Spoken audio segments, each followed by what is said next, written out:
Eating the world's spiciest versus sourest foods. So we're gonna be eating the world's hottest and sourest foods for an entire day. We're gonna be starting off with breakfast, then moving on to lunch, dinner, and dessert. So let's meet the teams. Team Sour is Ben and Brent, and Team Hot is... Bro, being on Team Sour is 10 times better than being on Team Spicy. Oh no, I'm Team Sour. First meal of the day, sour Skittles. For breakfast, here's the one chip challenge. Here's a ghost pepper.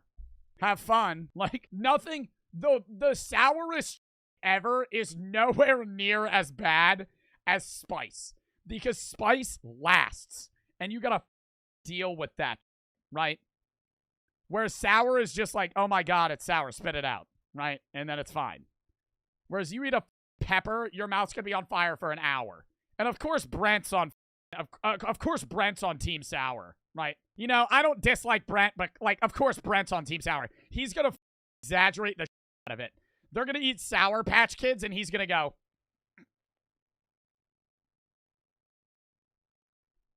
breakfast, then moving on to lunch, dinner, and dessert. So let's meet the teams. Team Sour is Ben and Brent, and Team Hot is me and Andrew. Time for breakfast. Okay, so for our breakfast, we unfortunately have chili pepper infused hot chocolate. Yeah, ghost pepper hot chocolate.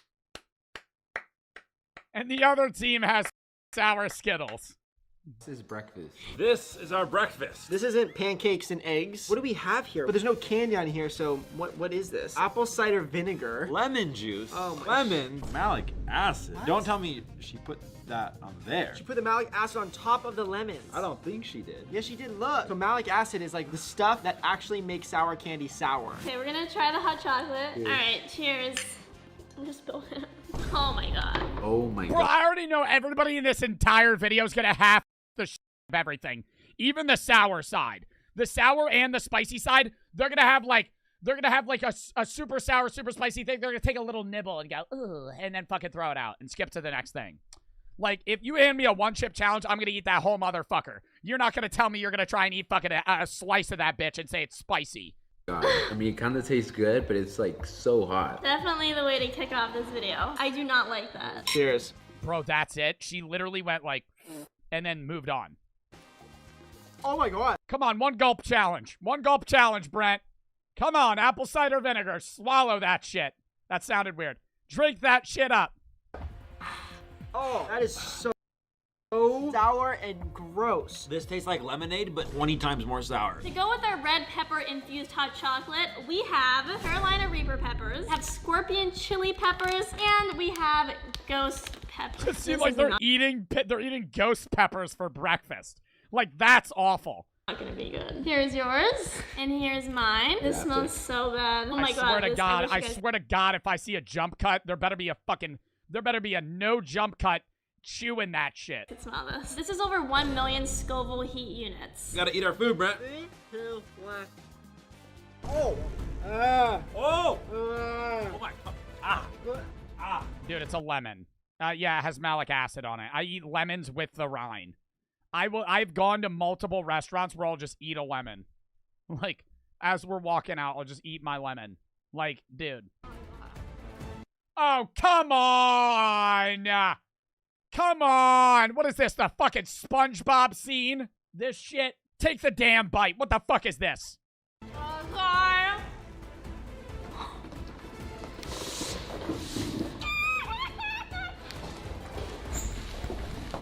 No! What is that? Put your malic acid on top of the lemon. Oh my god. Oh my god. Oh! Yo, that actually pisses me off. No, I'm getting actually agitated because I've never eaten a straight ghost pepper, but I've had the one chip challenge twice, and ghost peppers are supposed to be like sometimes even worse, right? And I've eaten that chip, and I've borderline passed out on stream. Eyes red. I'm fucking the worst pain I've ever had in my entire life. And this motherfucker goes, oh my god. Oh, it's so spicy. Can't do this. I'm not kidding. My heart is racing so my fast God. right now. I am not excited for the rest of this challenge. Knowing that this is only breakfast has me terrified. Andrew, come on. We need to win this challenge. Come on. You're being a wuss. Andrew, you might And be... she's already not panicking anymore. Like, if you ate an actual ghost pepper, your mouth would be on fire for like 30 fucking minutes. Going number 2 now, but we're not gonna be number 2 in this competition. While all of us were struggling, it was time that we moved on to our second meal. Andrew and I were about to eat hot Cheetos. Hot Cheetos is the next spicy thing. Dude, fucking 5-year-olds eat hot Cheetos. our lunch in a sauna. Why are we doing this? And it's not just any lunch, we have some of the hottest hot wings in the entire world. And to wash it all down, we have habanero soda and ghost pepper soda. What? What? So this meal would have been bad as is, but I Yo, thought why he rubbing his nipples? Yeah. What is this man doing in the back? Take it up a notch by making it even hotter by sitting inside of a 150-degree sauna. I just don't get why are we doing this? We're here at the park You because could probably die from that. Like if you, I'm not even lying. If you're gonna sit in a sauna, if you would sit in a sauna, which is gonna raise your heart rate, and you're gonna start sweating, and then you're gonna eat the spiciest food you could find, you might have a heart attack. Like, if you legitimately did that, you could probably die. He set up a little picnic for Brent and I. Oh, I'm so scared. There's a little note. Sandwich ingredients. Bread, warhead pickle, malic acid, sour straws, and toxic waste. That's a sandwich? Wait. That's made up. That's not an actual thing, bro. Just give me like a tuna sandwich at this point. I do not want this. Look at this. Look at what? I've never once thought about eating this combination in my life. We got warhead sodas. So kind of Lexi to give us a drink to wash it down. There's also one more thing on this note. You make a face, you will feel the sting. Huh? Use the rubber bands in the basket every time you make a face. Snap each other with these. Oh my god. Oh my god. If I'm doing that video, you know what's gonna be in that basket? A fucking taser. And it's gonna be me and JoJo the Mofo. And I'm gonna sit right next to fucking JoJo or fucking Austin. And we're gonna fucking eat those goddamn sour pickles. And if he makes a face, I'm gonna fucking tase him. Like, you're telling me I rubber bands? Rubber bands? Are you fucking kidding me? Dude, this reminds me of when I was like in fucking elementary school and me and my friends used to corn dog each other for fucking fun. Like, what? Do you guys know where, like, that doesn't hurt. We used to hit each other with rubber bands. We used to do those wasp paper things. Or corn dog competitions. I remember we used to fucking walk around in elementary school and you would corn dog somebody by fucking grabbing their shoulders and shoving your knee into their ass as hard as you could. And they would cry. And you're telling me Brent Rivera, 25, 26 years old, fucking, if he makes a face at a sour pickle, he gets a fucking rubber band to the wrist. Dude, second graders are doing that. Every time we make a face? Y'all didn't do that? I remember I was at one of my friend's birthday parties. And I corn dogged him right before a picture, and he was crying in the photo. It was like second grade, and we're at Dave and Buster's, and we're fucking playing, and we're getting ready to leave, and I go corn dog, and I fucking knee him in the ass as hard as I could, and then his mom made us take a picture, and he's crying in the photo. Oh my god. Dude, and then when we got back, they all did that shit to me. Oh, it was like hell. No, I also have a bottle of water in here, so for every time we take a sip of water, we have to raise the temperature in here by 10 degrees. He has the hottest hot wings in the world. I have the hottest cauliflower wings in the entire world. It is so hot in here. Oh. My mouth's watering. I love fucking chicken wings, dude. Keep eating, keep eating. Cheers. Cheers. Oh my god. Oh my god. See, now that's where you fucking grab a 10,000 watt taser and fucking jam it in his neck. And he goes, and then he won't fucking pucker his face anymore. Oh my god. No. Are we doing this to each other right now? No hide under the face. Ow. That's a face. I'm going for a big bite of the pickle. Don't make a face. Nope, he made a face. Andrew's already like actually dripping sweat. Oh, why are we doing this? This was a bad idea. These don't look like as hot on camera. Yo, these YouTuber challenges suck ass. I remember when I was in 8th grade in the summer, I got all together with my friends and I filmed them all do the fucking milk challenge. We all went and got breakfast. And they were like, okay, you're gonna film us. And 3 of my friends fucking put a bunch of food dye in milk, chugged that bitch as fast as they could, and then threw up everything they ate in the last fucking 2 days. And that shit was entertaining as fuck. You're telling me these motherfuckers are doing a spice challenge with rubber bands. Like, that ain't even fucking bad. Trust me, these are so spicy. Oh my god, I can feel it like in my chest. It's getting hard to breathe in here. Since we can't drink water or else it goes up. Should I chase it with something else? You have your habanero soda. What? That doesn't make any sense. I chase it with a kiss. Boo. You're making a face. Boo. No, maybe if we wash it down with our drinks, it'll help. All right, so we are both holding each other's rubber bands, ready to snap and do a chug challenge. Whoever makes a face first is gonna... I think I've had these before. Like, they're sour, but they're not that sour. Like, do y'all think they're less sour than an actual warhead? Let go. Feel the pain. 3, 2, 1, go.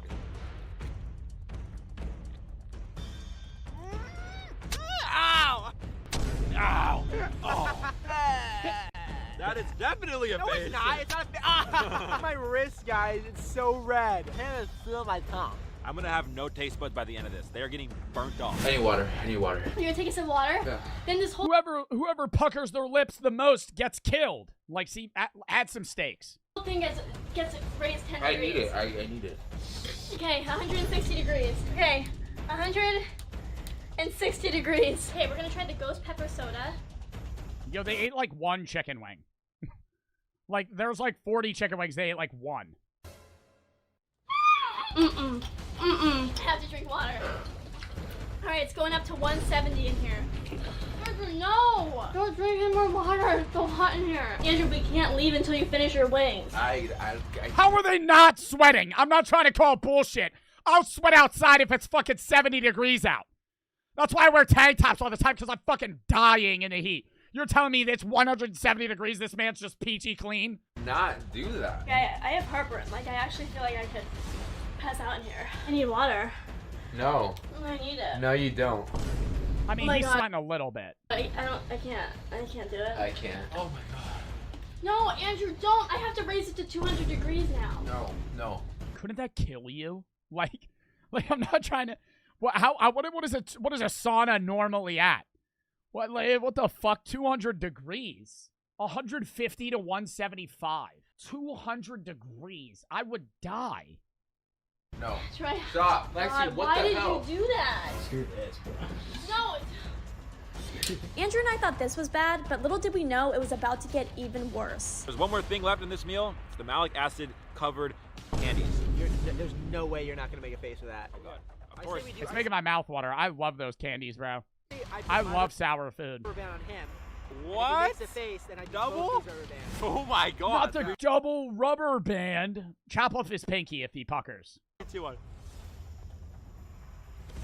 Oh, he's doing pretty well. He hasn't made a face. Damn. Oh wow. Damn. Okay.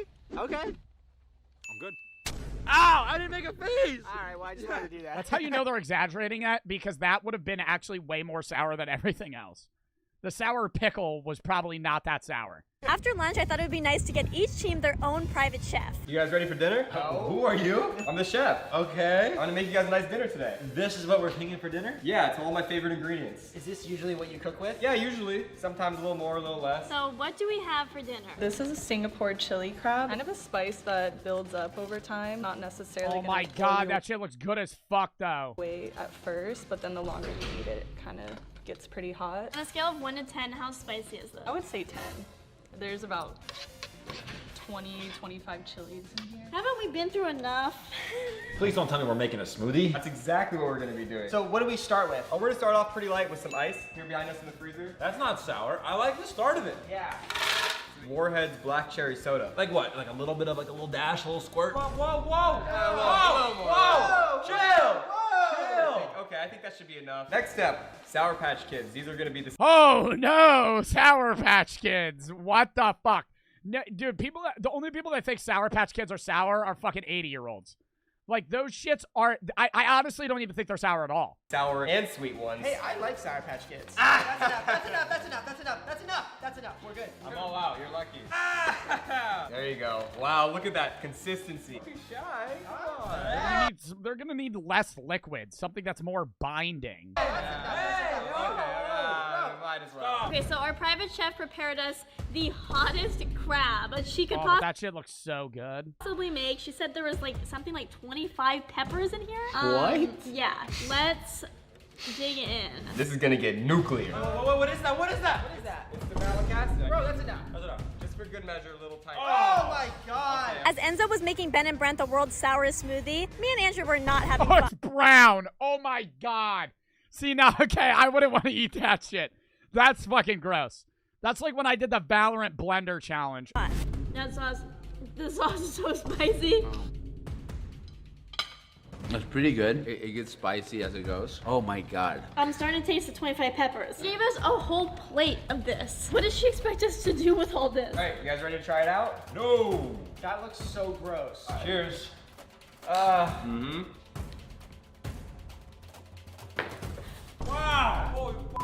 Whoa, hey. I think you might need some more. You might need some more. Oh my god. Hey Andrew, what do you say we kick it up a notch? What? No! Get the mask on the bottle, Lexi. Oh my god. Just eat the sauce. They're gonna fucking put it on the crabs and then not even eat the sauce on the crabs. Lexi, look at the mask. See how dangerous that looks? Because they're not eating the outside of the crab. They have to fucking break into it. Cheers. Oh my god. Cheers. Look at all that sauce in there. Don't be rude. Come on, drink up. I made it for you guys. I'm not drinking this whole thing, that's for sure. I feel it running through my entire body. Like my body is like tingling. My tongue is numb. Sour hour? Bro, stop with that! My god. You don't like the sour hour? Don't be rude. Out of my house. Why did we do that? Why? I still think theirs is probably spicy. The sour shit is just fucking exaggeration. They might actually be dealing with spice here. This is so stupid. This is so stupid. Even though each team was having a rough time, we still had one last meal. Okay, it is time for the dessert round. So basically half of the food on this table are covered in malic acid, while the other half are covered in the world's hottest hot sauce. Okay, so you guys are team sour and we're team hot, but that doesn't even matter for this round because whatever it lands on when we spin the wheel, we have to eat. Yeah. Yeah, you gotta eat the whole fucking thing, too. No fucking copping out on that bullshit. No copping out on that bullshit. No fucking nibble bite, no Squidward shit. Look at this man. Look at this man. Yo, he's fucking ready. He eyeing him up. He hopes the wheel lands on him. Anyways. I'd rather stick to the sour stuff. Can I go first? Sure. 2, 1. Come on. Something good. Something good. Oh my god. Oh! That's so easy. That's probably the best one. Fucking cupcake with citric acid. I'm just gonna fucking mac that. Cake with malic acid? I have been training all day eating sour things, so I'm glad that I stuck with sour, because if I got the spicy... I think Brent might, you know how everybody said aliens are real? I think Brent might be one. Because am I wrong in saying Brent Rivera has not changed in 10 years? I watched him on TikTok, and he looks exactly the same. Like, he has not looked any different. I honestly think that my stomach would just curl up. That Dude. is literally straight sour stuff. Okay, ready? Oh my god. Oh, You have to eat it. Oh my god. Alright, it is my turn to spin. I feel like you're gonna get something. Really One bad. bite. No, why would you say that? No. One bite. No. A whole macaroon. Pop that motherfucker in. A whole macaroon. Just having it this close to me is making my eyes She's water. gonna nibble it. Yo, she did it. Oh my god. Oh my did god. it. Oh my god. Are you good? Need something. I can't say my throat. Andrew, spit. Team sour. Scoville. Oh! Vanilla ice cream with... Oh, the melted ice cream. It's basically cream with hot sauce now. Oh, shit. It's almost as if you eat fucking hot sauce and then eat ice cream with it. It's not really going to affect you because the ice cream's going to make the hot sauce not even that bad. It's ice cream. Hopefully it like balances out and like Try it. it cancels out. I want the you to hot. go for it. Yeah. The worst thing we've had all day. I'm literally crying. Oh my god. I'm literally crying. My turn. Citric acid donut. No, you didn't get citric acid donut, buddy. You got cinnamon roll with hot sauce. Citric acid Let's be real. Yeah, citric acid with donut's a good fucking foot to the right. donut. Citric acid donut. That's not what you got. Jonah. Citric acid. That thing was like all the way over here. Not even close, Ben. Good luck. Oh God. 3, 2, 1. Oh. He ate the bottom! Yo. For the content, just fucking eat it. Like, I don't, when I've done the one chip challenge, I've never wanted to do it. I just do it because my chat wants me to. Oh my God. I'm good. Wow. I'm good. Keep spinning. Time to spin. Cookies with malic acid? Stop. Give him something spicy. Here we go. Shut up. Oh, it's so sour. Just kidding. I can do it. I don't think I can risk spitting it. I'm not kidding. If the ice cream isn't on my lips, I like feel like I'm gonna die. My brother. So bad. Bro, their set is fucking massive. What are all these things they have here? Only way I'll actually not die. I get something hot again, I honestly don't know if I can do it. Okay, here we go. Oh. Yeah, no. I can't do it. I No, actually just do can't do the thing the other guy did and just eat this part right here. That's not touching the hot sauce. do this. I can't. I'd soak that bitch in the hot sauce. If I'm the chef preparing this for them, that brownie is getting fucking dunked in a 5-gallon bucket of fucking hot sauce and then plopped on the table. So no matter what little ass bite you eat, you're still eating that shit. Do it. All right, here we go. Wow. The part with no hot sauce. Oh my god. Oh my God. Oh my god, my eyes are like watering. No, that's it. I quit. Oh, I she's gonna quit. quit. Oh, she quit. She's the loser. Those who didn't come from TikTok are allowed to like this comment. 90% of the comments can we appreciate how much effort she puts into her videos. Yeah, these look like bots. Oh, these definitely are bots. Yeah, link in my bio. Welcome to my bio. Oh, this actually might be a genuine person that watches the For videos. breakfast. Okay, so for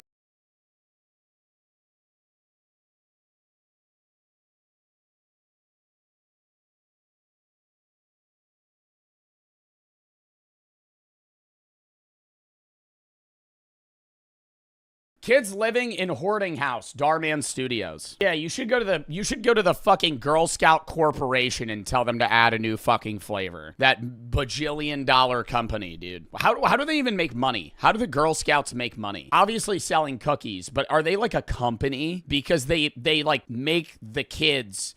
Yo, isn't Girl Scout cookies selling basically child labor? But it's promoted because they get prizes in return for their work rather than pay. Because they're basically getting kids to sell boxes of cookies for a high profit margin. None of that profit share is going back to them. And then they get like a fidget spinner. Which ones do you guys get? I like the peanut butter ones. I'll fuck up Girl Scout cookies. They're good as hell. The peanut butter ones are good. I don't like the mint ones. What are the mint ones called? I don't like the lemon. Oh, mint, Thin Mints. Are they called Thin Mints? I hate the Thin Mint ones. I like the peanut butter ones and the chocolate ones. This would give me so much fucking anxiety having this level of like shit just in my room. Because what if you, not even just non-organization, there's just so much stuff and none of it's organized that if you're like, I need this, you're never finding it. I got rid of it. What? You know how much that meant to your dad.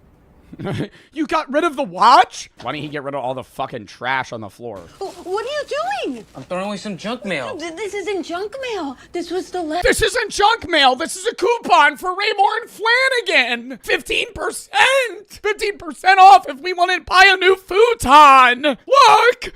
Look at this Bass Pro Shops. 10% off new lures. I've always said I wanted to pick up fishing. I'm ratting. The fuck? I'm going, yo, he just purposely spilled some shit on my fucking, on my stuff. Because he getting a grade for that. You know what I mean? It's really hard to fail art, though. You gotta suck at art to fail art. How do you fail art? Just not trying. That's really the only way you could fail. Have any of you ever failed art? I think art, like 2 or 3, you could fail if you really suck and you're not trying. But usually you have the same art teacher for art 1, 2, and 3, and they'll just tell you if they don't think you're ready for whichever one. Bro, The one thing I want to mention about hoarding, okay, it's not necessarily hoarding, but it's messy shit. Why is it so normalized for people to just let their fucking cars be absolute shitholes? I know half of you watching right now just have like empty fast food wrappers and shit just in the back, like a moldy cup in the back of your car. Fucking throw it out. I'm not saying you need to clean your car every day. Yeah, obviously your floor mats are going to get dirty and stuff, and you only clean those like once in a while. But if you have trash, why are you like, I've hung out with friends and I'll tell them this openly. I'm just like, your car fucking sucks. Like the inside of your car, not the outside. The car itself is fine. I'm like, you just don't keep this up. We'll be there. We'll be there. We'll be at the front of the car. He'll be driving. I'll be next. I'm like, oh, I got this. He'll just fucking grab trash and just go, what is this out of sight, out of mind shit? Just chuck it in the back. It's easier. Bro, just when you get out of the car, just go throw it out. Just pick up the trash, go throw it out. Yeah, bro, just say it. I'm broke. That ain't something to be like ashamed of. Your parents broke? Yeah, bro, I'm poor. Like, what the fuck? That's not, why would somebody, if somebody bullies you for that, that's like actual cuck shit, dude. I don't understand that. I understand like the way he feels insecure about it right now because of the way that they're acting, and there are people that bully people for that. But at the end of the day, it doesn't make sense why somebody that doesn't have a job and just has rich parents is going to sit there and look down on somebody that's broke because of the situation they're in, right? If you grow up poor, that's no fault of your own. How is somebody going to judge you for that? Oh my God, I didn't think about the smell. When you just have stuff, oh, it just probably smells like mildew. You saw rats? I mean, dude, keeping it real, like 8 years ago, I remember I had rats.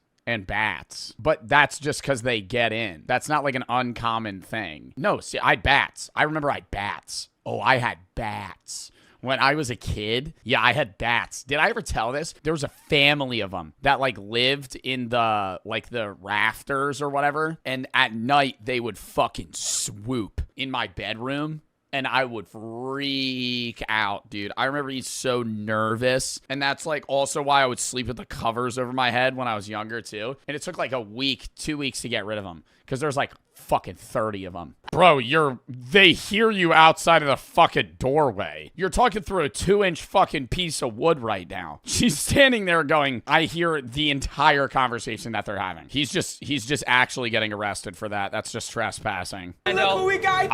I'd like a beaver, dude. Are we not, like, why is this, she's like finally understanding this?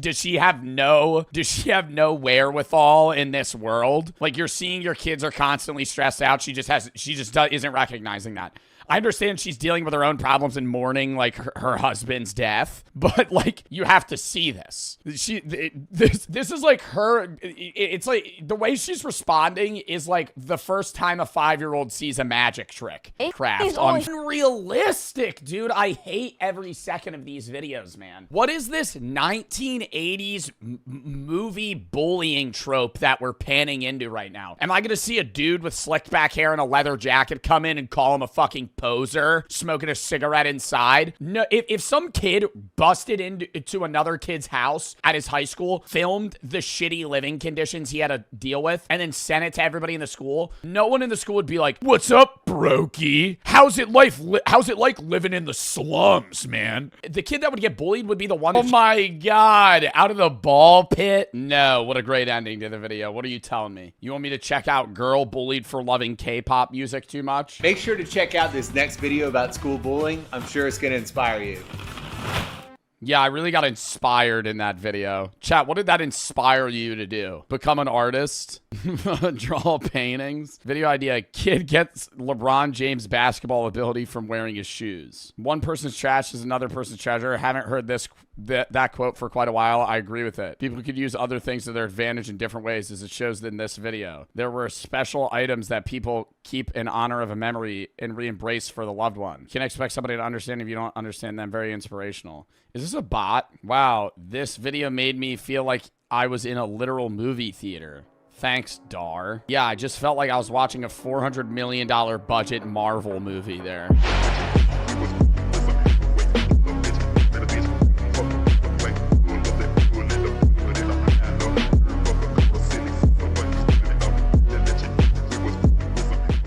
Influencer challenges Joe Rogan to fight, instantly regrets it. But what happened is you picked a fight, Joe Rogan, with another man, a real one. Welcome to Texas, Joe Rogan. My name is Liver King. A series of videos. Where is he? Where is he? Like, he doesn't look like he's in a, like, interrogation room. This is like soundproof panels. He's in a green room. Posted by social media influencer Liver. Oh, this is a video he posted. I don't know. It's just so odd for Liver King to, like, challenge. I know Joe Rogan's not, like, a big guy stature-wise. But, like, wouldn't Joe Rogan beat the shit out of Liver King? Like, Joe Rogan has fighting experience, like, for his whole life. Like, even though they're both old men, yeah, but, like, I don't think that would go well. Liver King leaves his followers increasingly concerned. But when he arrives in Austin claiming he's there to pick a fight with podcast host and media personality, oh my God, he flew out to Austin to try and find Joe Rogan. Joe Rogan, police are forced to step in. Can this video of me being in this container, can it go on social media? The following is based on official police records to date, and the footage has never been seen before until now. Please note that all persons charged with a crime are presumed. Do you think that, like, okay, I used to think that shit was fake, though. Like, the Liver King mentality, where it's, like, all natural, he just only eats, like, fucking bull nuts. Like, when he started out on, it is? Yeah, but this matches that. It is, though? So you, no, but, like, I feel like what does he say, the 9 ancestral tenets? I think he lives by that. Like, I think he actually lives by that. Innocent unless and until proven guilty in a court of law. On June 23rd, 2025, 47-year-old... Like, bro, he's got a wolf fucking mask on right now. Fitness influencer Brian Liver King Johnson posted this video to Instagram. Joe Rogan, I'm calling you out. Oh God, I always look at his belly button, dude. Is that a not a hemorrhoid? What is that called? What is that called? Where the doctors make you cough and they hold your nuts to see if you have a hernia. My name's Liver King, man to man. I swear, yo, chat, be real. Is that not something you guys experience? When I would go to the doctor, he would hold my balls, and you go cough. And if they don't retract, that means you have a hernia. No?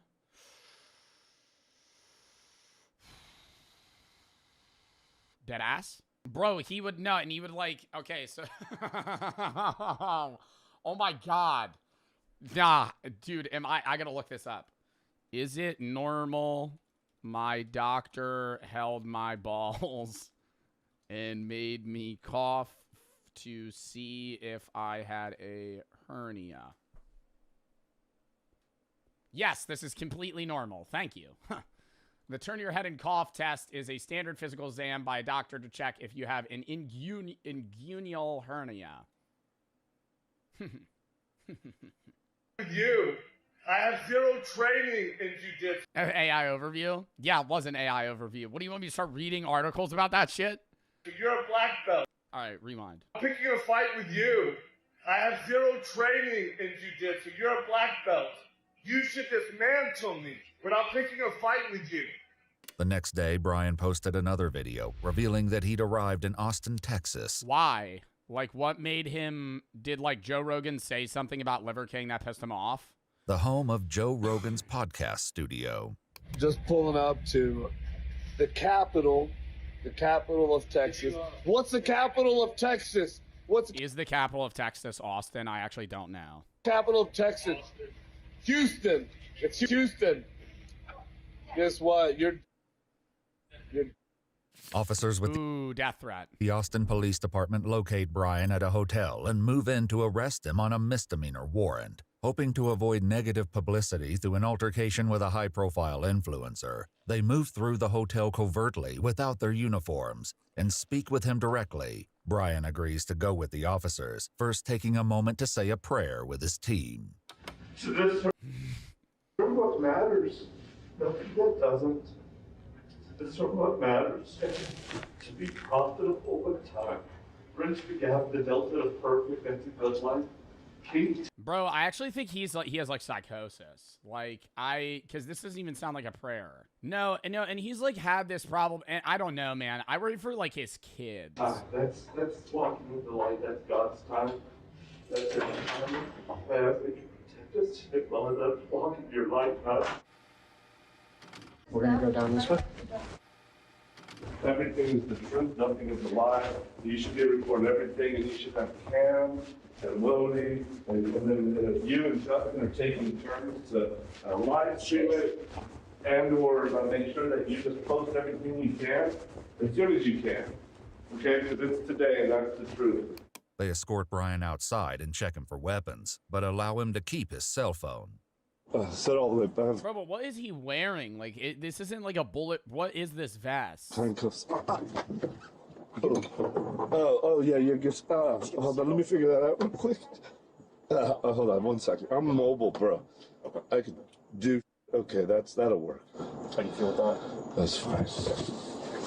You guys put handcuffs on people in the back of the car?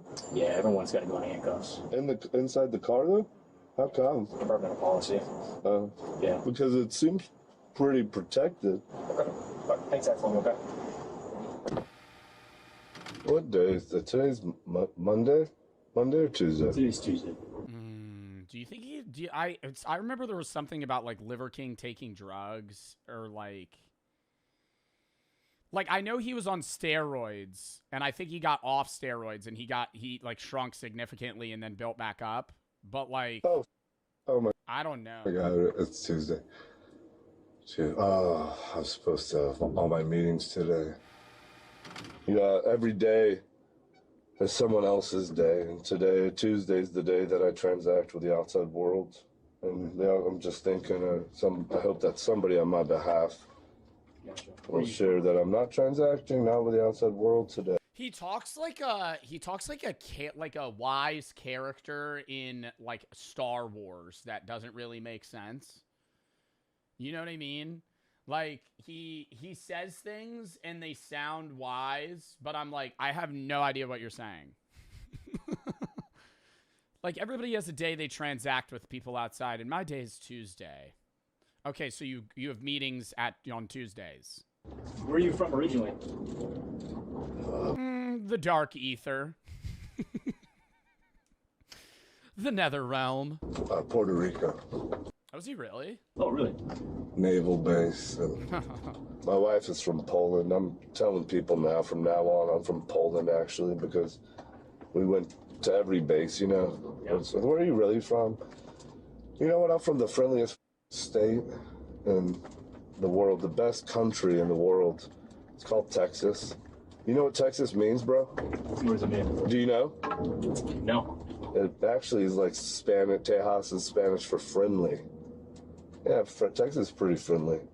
But you know what I love about how friendly it is? We can only be this friendly because we can also be as dangerous as it allows us to be with these laws that make this great place called this place. But I mean, like, what he said there made sense, I guess, is that, like, Texas is friendly, but also, like, the least strict in many ways, but that also causes a lot of school shootings and other issues to occur within Texas. But it's so, he's calling Texas a country, or is he just saying Texas the state inside the U.S.? Yeah, Texas friendly, fuck now. Okay, well, from an outsider perspective, Texas, yes, does not seem friendly, but bro, there's like millions of people that live in Texas. There's no way every part of Texas is like dangerous or unfriendly. Brian arrives at the station and is escorted to an interrogation room where he remains uncertain why he's even here in the first place. Why does the fucking interrogation room look like Markiplier's fucking like YouTube setup? Like, is this in case they just start screaming or some shit? Why do they have fucking metal, or they have soundproof, they have the foam panels that I have? Well, I mean, I used to have more, and then they all started falling off, and I threw them out. But there's one left up there. There's one left. One foam panel. It really, that one stops the echoing in the room, chat. yeah, if I'm gonna be, what was that? Am I arrested? You are. Why even keep it up? Okay, I lied. There's more than one. There's a few. I have like two right there. They don't do shit, though. I bought them. I bought them, and I just started fucking putting them all over the room. They just started falling off. Bro, because I don't know, like, when I started streaming in this room instead of the one with the fucking popcorn ceiling, this room echoed so much, but then I got carpets and shit, and so it's been better. I also think I changed some of the mic settings. I don't know. And they don't tell you why? Yeah, the lead detective will give all that information to you. It's a terroristic threat, is what it's called. Is it Texas or FBI? We're with the Austin Police Department, so Texas. That's what I thought. Yeah. Okay. Hang tight for me, Mr. Johnson. Okay. So many of you in here. It's actually the Israeli intelligence agency. He just starts panicking. Okay.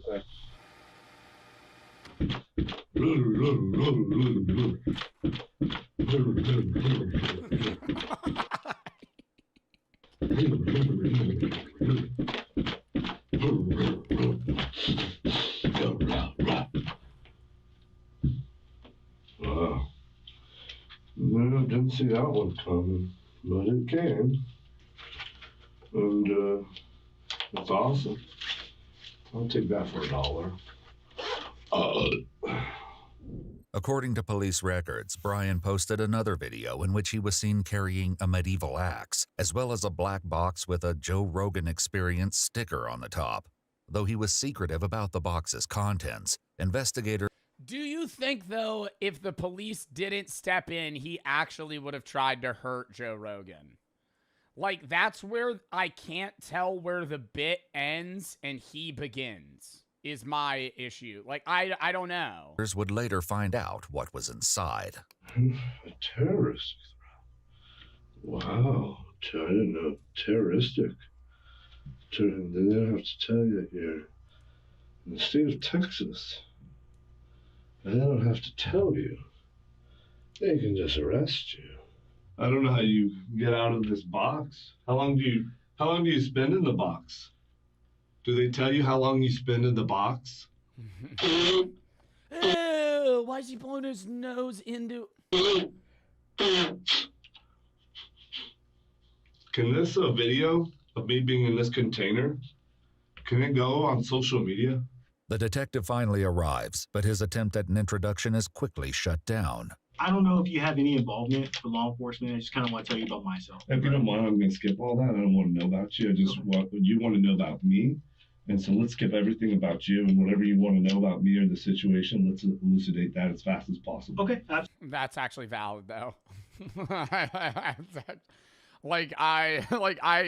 actually like not, I don't even think that's that rude. It's like, all right, bro, we were trying to build rapport right now. Like, let's just start it. It's rude as hell. Yeah, bro. But I mean, like, he's arrested right now. Like, are you really caring about, like, the detective's background? So I started with Austin PD in 2013, and I've been a lead detective here for the last 5 years. Okay, just ask me questions. Like, In his Miranda rights, then asks if he understands each of them. There's one that I don't. If I have the right to terminate this interview at any time, what would happen next? Then you and I are done talking. And when can I leave? Yes, sir. You'll be arrested and go down to the jail. Oh, so I'm not arrested? You are arrested. That's what I'm saying. When we're done talking... Okay, I'll terminate this interview. Absolutely. Cool. Okay. Why would you do that? Why would you not just answer the questions? Oh, my God. Oh, my God. We could have... I feel like I know a lot of the time they're like, oh, I need a lawyer. But I'm like, bro, he's just going to ask, why did you post death threats to Joe Rogan on Instagram? Like... Joe, let's go. Do you mind? I saw that you have your phone on. Do you mind if I have that? You're not allowed to have a phone in here per policy. Oh, I already posted everything that I had in here. Okay. Is that okay? Because do I need to undo that? No, that's fine. But just so you're asking me the question, if it's a demand, you guys can do whatever you need to do. But you said, do you mind? Yeah, I mind. Yo, I'm not even gonna lie. I'd be like mad scared to be in the room with Liver King here. Like, this guy is fucking jacked, and he's not chained to anything right now. Like, I feel like before, like, if he wanted to, he could kill you before anybody helps. My phone, and it's what I have on me right now, so maybe there's a protocol and you should use different language. He can't fight, though. Bro, Liver King's knocking me the fuck out. Like, that doesn't matter. Like, if I have as little fighting experience as him, even if he's 50, bro, he's probably like 240 pounds. Well, I don't want to demand, like, I don't want to be disrespectful or any sort of, like, I'm trying to show you the utmost respect. So I'm just asking. Okay, I'm just asking. You don't. You got to ask him about the 9 ancestral tenants. That's how you build rapport, dude. This detective doesn't know what he's doing right now. Come on. It's Brian Liver King Johnson you're talking to. Talk about eating raw bull nuts. Can I be respectful to you? Well, think about this. You said, do you mind? Yeah, I mind. So the answer is yes, I mind. Okay. Can you give me your phone? I could. Will you give me your phone, please? I would like not to do that. Okay. He asks for his phone one more time, but Brian once again refuses to hand it over. On that note, the detective leaves the room, and Brian continues the conversation alone. Post that one also. Posted that one, we'll post the next ones too. What happens next? What happens next? Well, I'd take you down to the jail is next. Okay, so I could just interview with you and then go to the jail, or I could skip that line and go straight to the jail. New experiences, new information, collect more points. We already did it in Poland. Yeah, in Poland, that can happen too. And it did, and so we kind of have... You know, this is, like, really unique because he's, like, most of the time, I never talk to myself out loud. Like, he's saying every single thing that he's thinking out loud, so we're just seeing the complete string of thoughts that he's having, and it doesn't make sense, but that's, like, this is how your thoughts sound, no? Like, I mean, that's what it, not in this, like, he thinks in, like, bullet points instead of, like, full, like, sentences. Experiences, new information, collect more points. We already did it in Poland. Yeah, in Poland. Collect more points. That can happen too. Enter. He's, like, writing a paragraph in his head. And it did, and so we kind of have a little bit of a reputation. A little bit of experience in jail. And I learned a lot, so I collected more points, adventure, novelty. Collected more points, plus 4 XP. Enter. Moving on to the next level, seeing we're going to be in jail next, didn't do the interview, minus 5 EXP. Leveled down 1, but we ended up gaining aura from the interaction, plus 1 mythic dagger.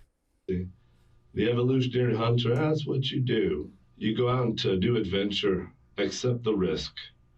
Hopefully it's commensurate with the reward. Hopefully that you can make a calculated risk that geometrically magnifies the reward, but never at the risk It kind of sounds like like he's just like freestyling, but not like rhyming.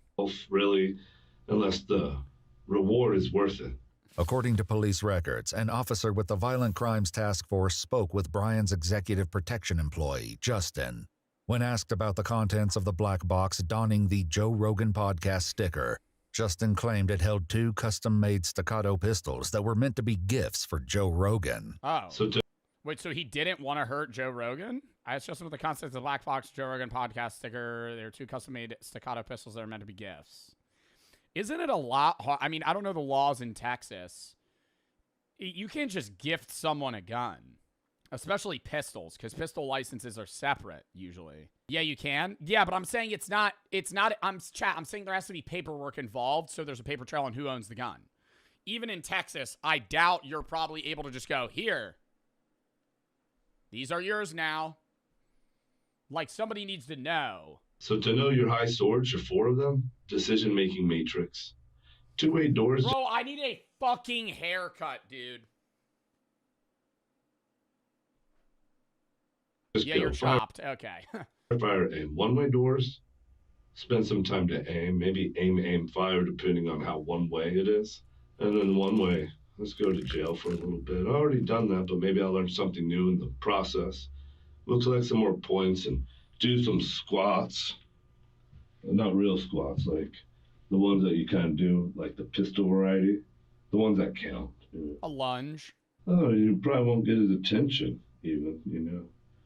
But what happened is you picked a fight, Joe Rogan, with another man, a real one, maybe a worthy one, maybe not the one that you thought you'd pick. But what did Joe Rogan do that upset Liver King?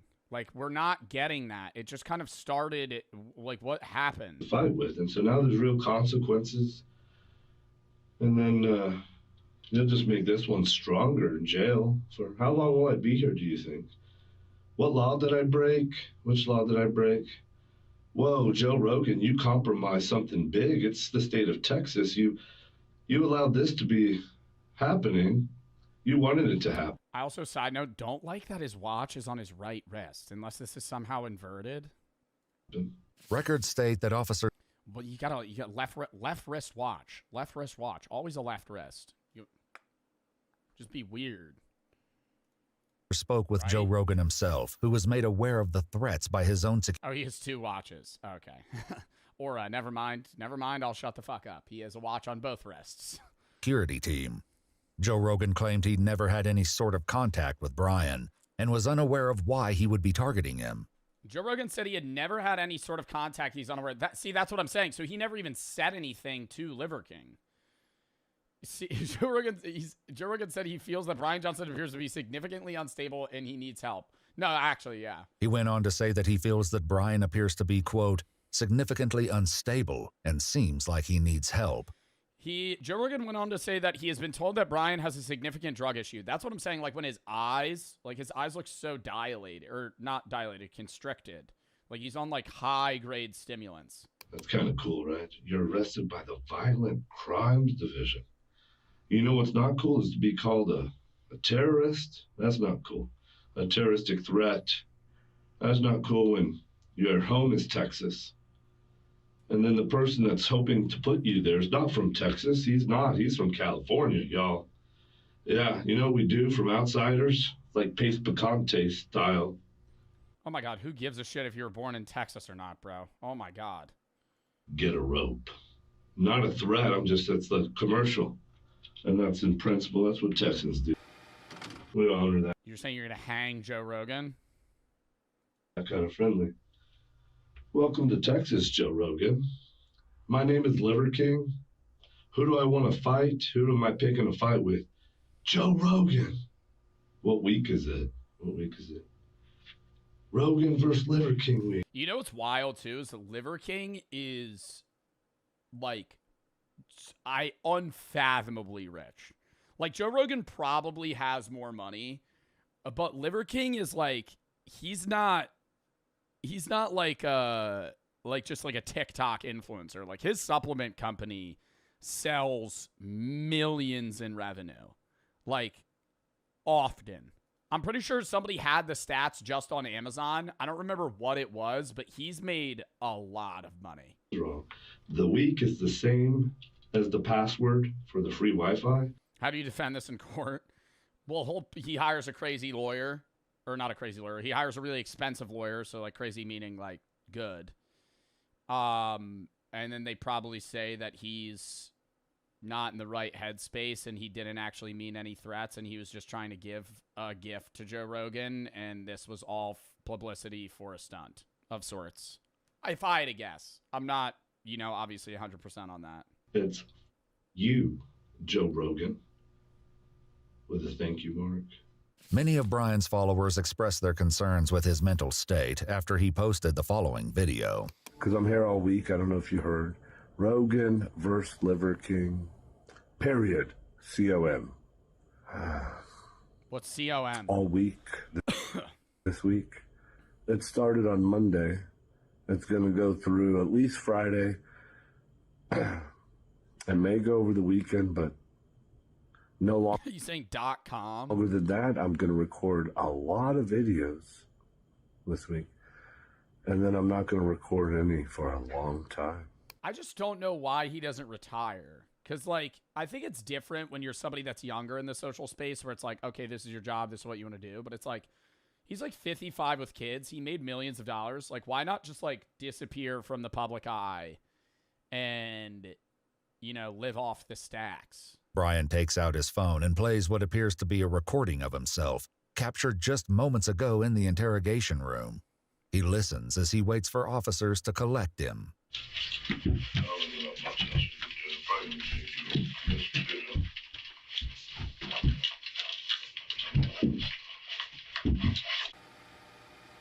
What's up, man? Hello. Hello, sir. Turn around. Turn around? Yeah. Yeah, we're gonna place you in handcuffs for right now.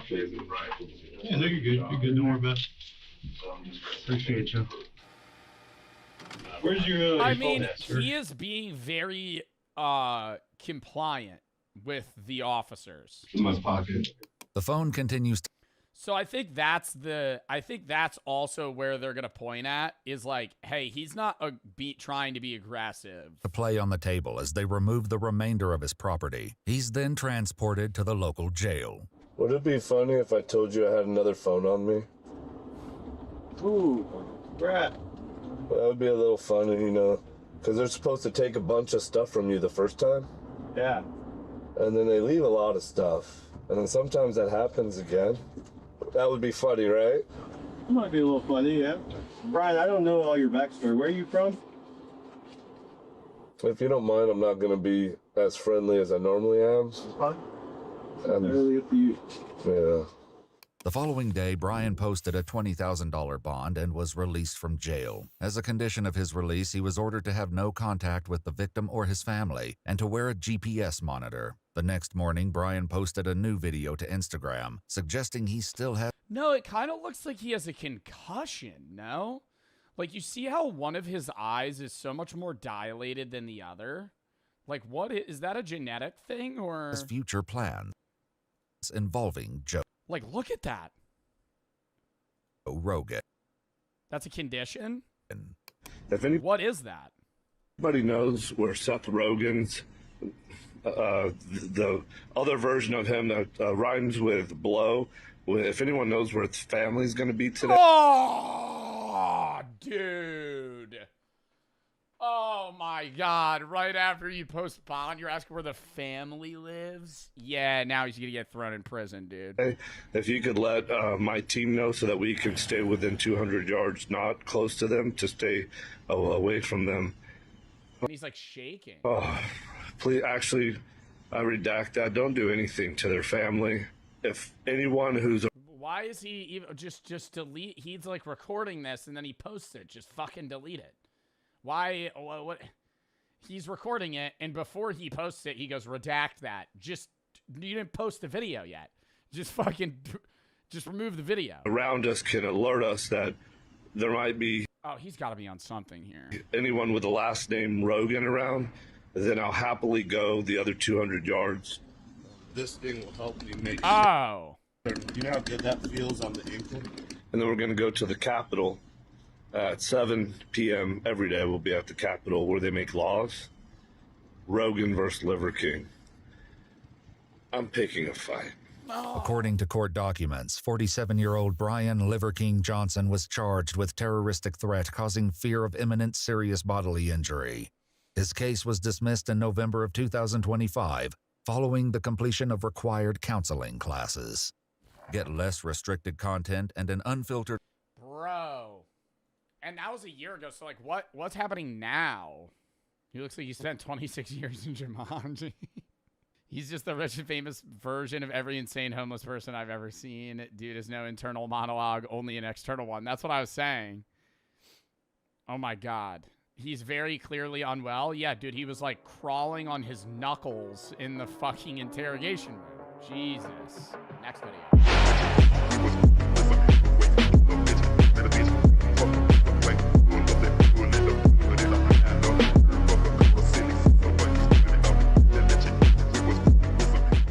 Money can't buy taste. You would think that with all the resources that billionaires and a lot of celebrities have, that they'd use that to get some pretty cool stuff. And yeah, honestly, some of them do. Like Bob Odenkirk bought this painting for $67,000. Jesus Christ. But I've come to the conclusion. Oh my God, bro. It's always in the summer this shit happens. Delete the VOD, delete the VOD, delete the VOD, delete the VOD. That money does not buy taste. It's the Nirvana. It's the Nirvana cover. Yeah, I know. Still. And I really feel... Oh my God, I gotta rewind, but not to that point.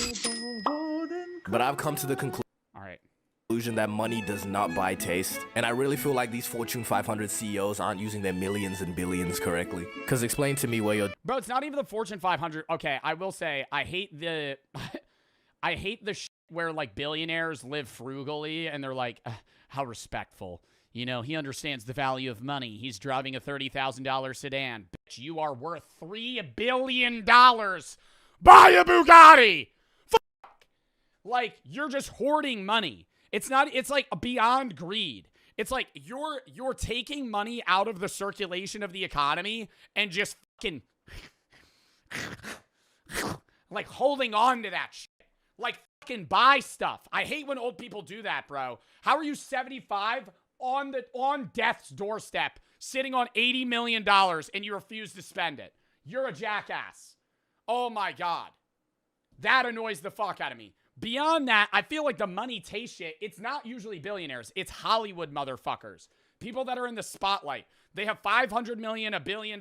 They're still, you know, worth, you know, top 1,000, top 5,000 richest people in the world. They're just not the tech CEOs and billionaires like that. They're guys where it's like they have everything, so they just start creating like fashion senses that don't exist because they want to be like unique. Door opener for your door openers. So to continue my series on hating on people far more successful than me, I've made some criteria on what I would consider having bad taste. If you want to debate me on anything, go ahead. But I've got some pretty grass is green, moist critical takes in here. JK, no Charlie slander around here, bro. Alright, so firstly, I'm gonna do taste in regards to things that people buy that will be considered personal. So examples could be being distastefully unfashionable, meaning it fits a hot ass. You sandwich the shorts and the socks with the tee and the, oh my God. You can also have a distasteful sense in interior design, simply meaning you have. Oh my God, just buying some uncomfortable ass furniture because it looks cool. Like this, like, I mean, I don't even know what this room is, but I'm more so talking about like the weird U-shaped chairs that just, oh yeah, it hugs your torso. No, that shit looks like I'm sitting on concrete that's stabbing my back. House is hideous. But for now, we're just gonna focus on these two. Now, as you may know, the majority of celebrities have stylists, and the majority of billionaires have one fit. Zuckerberg is the only billionaire that I think has tried to dip his toes into fashion, and he just... I think it's because he needs to be perceived as more human. Mark Zuckerberg has evaded the lizard person comments more than previously because he got hair that sits over his head instead of a creepy buzz cut, and he wears like actual clothes now instead of like he used to look like a starting Sims character. Got straight lop allegations, and people were actually mad to see him at the Prada show, and I have to say that some comments are just doing too much. But the idea, I don't know, bro, like some of these fits too, bro. That's what I'm talking, like she's just wearing a trash bag. Doing too much. What is that?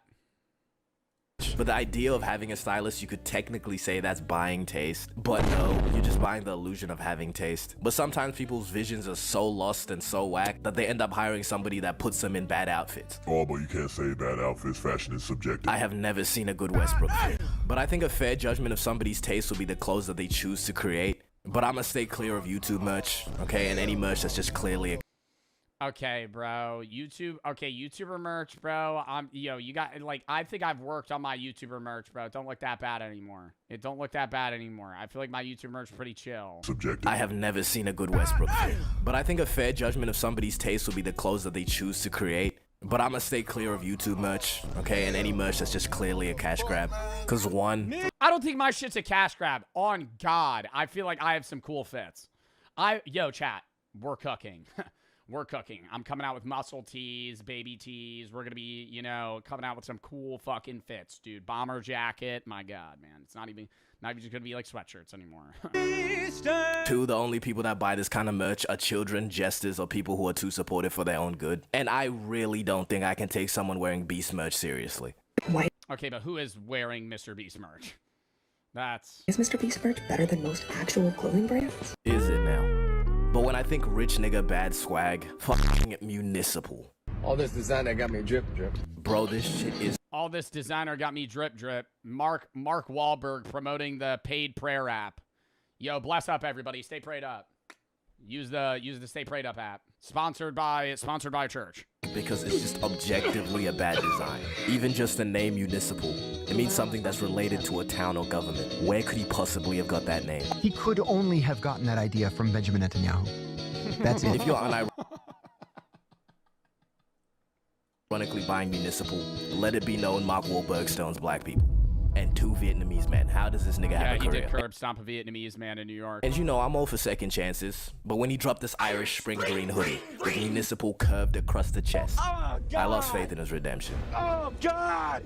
But you see, if Mark Wahlberg was gonna commit hate crimes in the past, I was just really hoping he could put that $400 million net worth towards maybe some half-decent swag. Then again, I question how much input Mark Wahlberg had into Municipal, but do I really? He's really jacking this shit. But I Or just like, bro, I have a friend that wears the fucking, oh my God, he bought them years ago.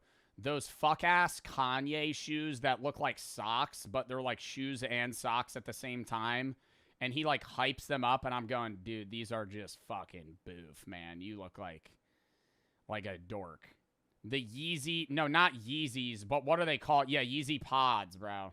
They're not, it's not Chris. Chris would probably wear Yeezy Pods. People that specialize in design sat in a room and approved the production of Municipal. I like to call this the Stranger Things phenomenon, because Stranger Things, multi-million-dollar show, but the writing and the ending was so bad. Well, butter my butt and call me a biscuit. But how do writers with all their resources at hand end up creating such a bad final product? And the same thing happened with The Boys. Is nobody telling them? And yeah, this isn't really along the lines of having bad taste, and so is a lot of the stuff I'm gonna say. But you know, money apparently doesn't allow you to acquire the means to create a half-decent final product. Not a very good title now, is it? But Mark Wahlberg will not finish talking, because what annoys me is I could sit here and hate on these weak-ass clothes, but people buy it, and that shit keeps me up every single day. But to really show you that, bro, I think people just buy shit because it's a name brand. If you could propel your brand to a central market, people will just fuck with it because it's known.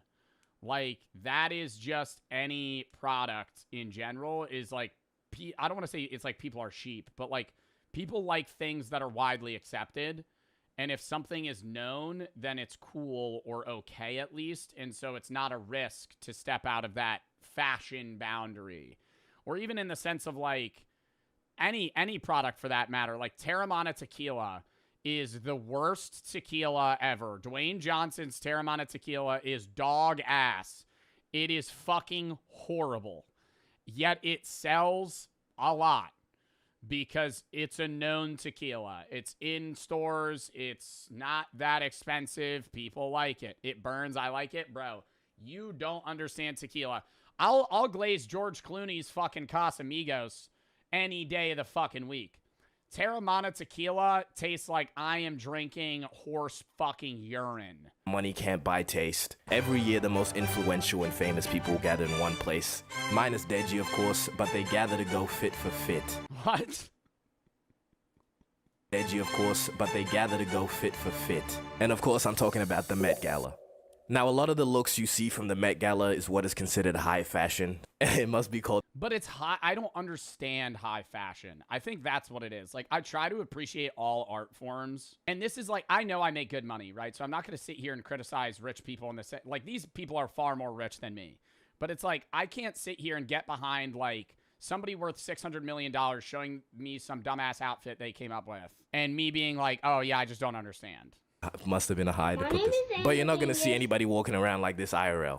But anywho, I find that some looks can be artistic, and I think they're good when they work with the theme. Now, there's two types of people that are dressed up at the Met Gala that I would say have bad taste. And first is the people that pull up in a basic-ass suit. Go home, you are not on theme. And the second type, you just have some bullshit on. And the reason some people be so eager to put on some bullshit, it's... I feel like at the Met Gala, I get needing more than a suit. It should just be like some level of in-between, bro. Because the Met Gala is just celebrity dressed to impress. But it's sort of hard to impress the most impressive people who've ever impressed. So you really have to shoot for the moon with the fit. And when you have people constantly trying to outdo each other or be the most talked about, that's when you become #1 bullshit guy. But you know, it's a line. The more experimental you get with your look, the more unique and special it's gonna be. But eventually we hit this scary threshold where we got lost in the experimenting, and I can tell you right now she's regretting this fit. Yeah, like, bro, this is just PC specs. Like, we got Ethernet cords and the Earth. Is this supposed to show, like, technology comes from nature? Like, what is the descriptive here? We got flat out broken down motherboards attached to the fit right now. I know that face, bro. I've been there. But the other thing is that brands invite celebrities and dress most of them. And I do not care to research how much input celebrities actually have to the final outfit. But still, you know, $1 million fashion companies No, they probably wear whatever they're given. Be putting people in what looks like an optical illusion. What could the theme possibly be for this, bro? But the thing about clothes is they don't cost $80 million. Now this ugly ass house does. Genuinely went insurance building on the crib. I've made this a point before. I think that's a sick ass house, I'm not gonna lie. I love a house that looks like a military bunker. Like a high tech, like bland, like I love like modern homes. Like just white marble and like just like matte black shit. Like that's easy on the eyes, you know? It's a point before, but when a house gets too big, it just no longer... I agree with that. I agree with that. I agree with that. I think there's... If I was ever, like, Bill Gates rich, I would... I never think that I would have a house that's, like, 20 bedrooms, 28 bathrooms. Like, I'm not getting that. I think the biggest a house should ever be is, like, 6 bed, 6 bath.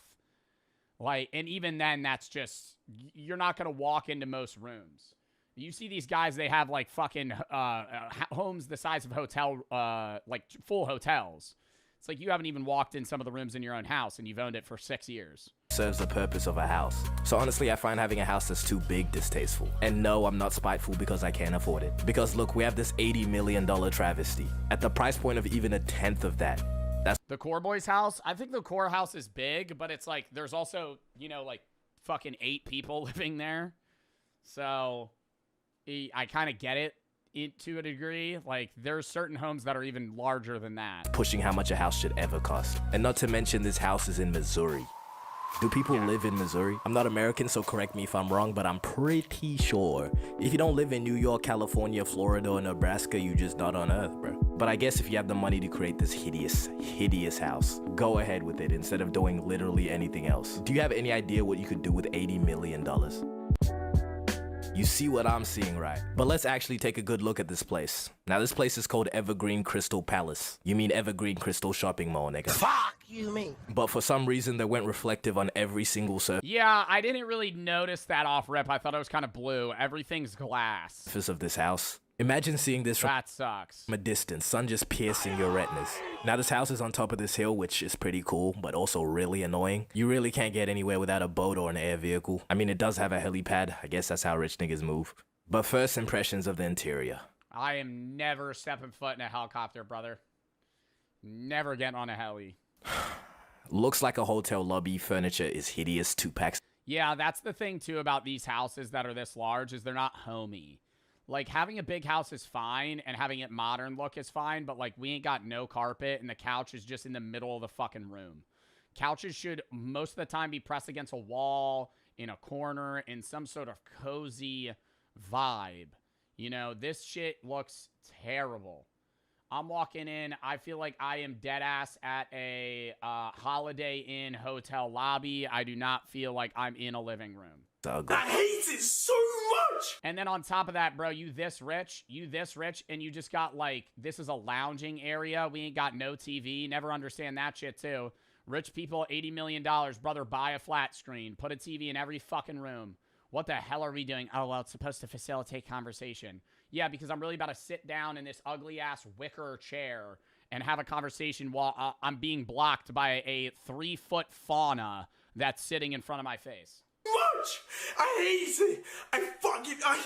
And now, are those some little elephants? You know how long I've been waiting for this? Just asking to be addressed. Now look, I find almost everything about this house to be distasteful. From the damn colors of the walls and all the rooms being relatively small. And there's just random shit placed everywhere, bro. This looks like a house I would make in a video game. What is this? Why is this a bar?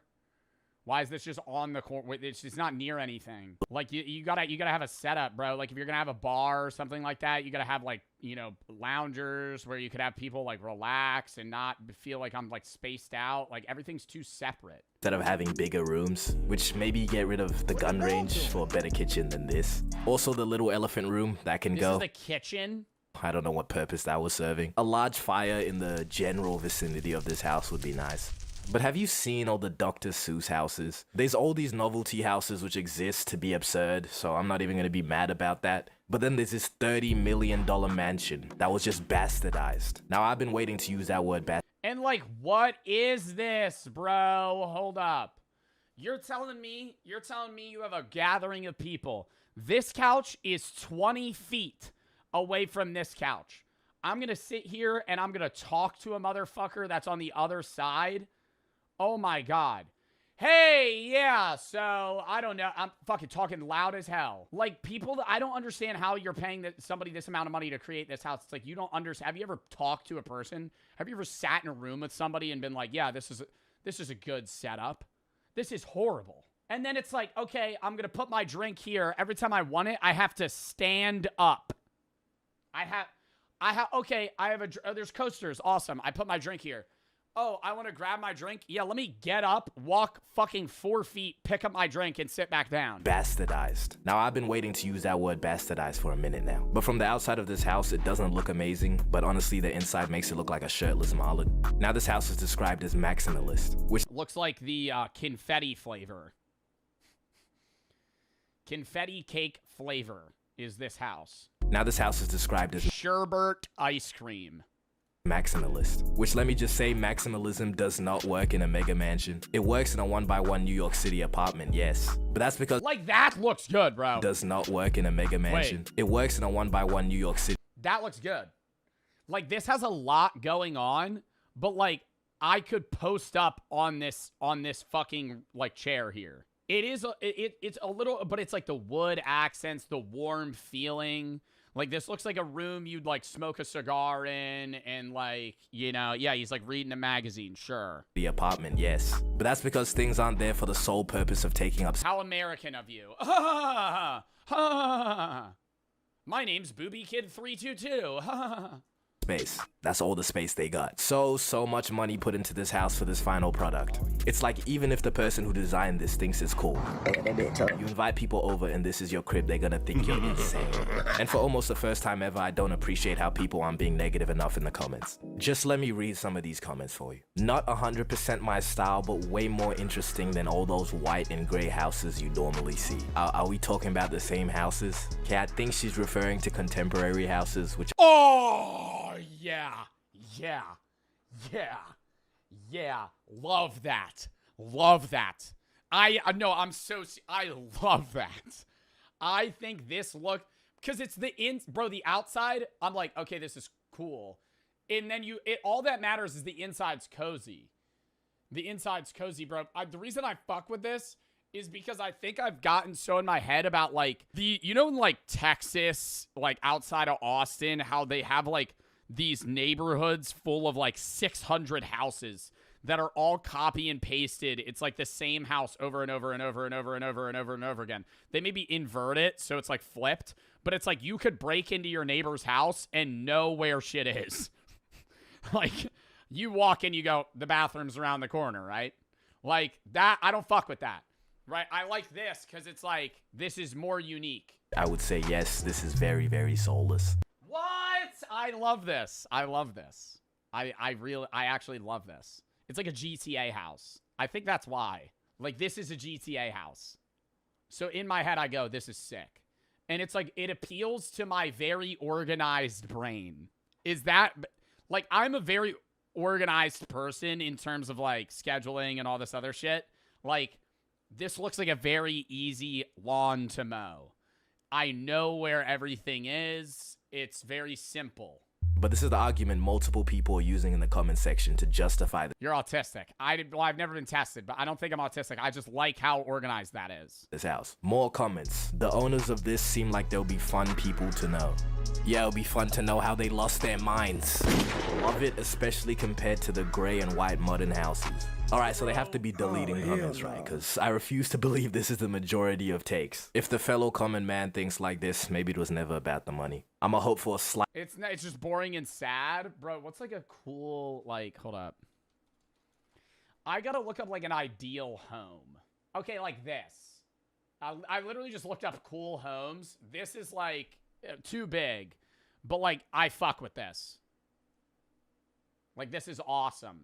It's like another cool house. See, bro, I don't know. To me, this is like, this is awesome. Like, you have an open balcony. I don't like the glass. Get rid of the glass, but the pool, oh my God. It's literally just like a GTA penthouse. Like, that's so sick. Too many windows, I agree. Too many windows, I agree. I like this too. Like a shore home vibe. Like, this is awesome. I would rather have, like, a balcony like this. Very cozy. This is a very cozy house. Slightly smaller fire on the perimeter of this house, just because it doesn't cost $80 bajillion. But now a different way to look at bad rich people taste. Let's go through some of the horrible purchases various celebrities have made, starting with chains. Now, colored folks love their chains, which you can make the argument that a chain in itself is a horrible purchase. But Ken costs an opium chain SD Kid Dexter. And to translate that, that means no, it's not a bad purchase if it's tough. I think an iced out Rolex is probably, like, one of the most cliche things you could own, but it's so badass. Like a 50K iced out, like, fucking Rolex. That's so sick. Oh my god, it's lame. Bro, you could say it's lame, but it screams rich person. That's why it's like, I think it's cool, because it's like the epitome of a flex.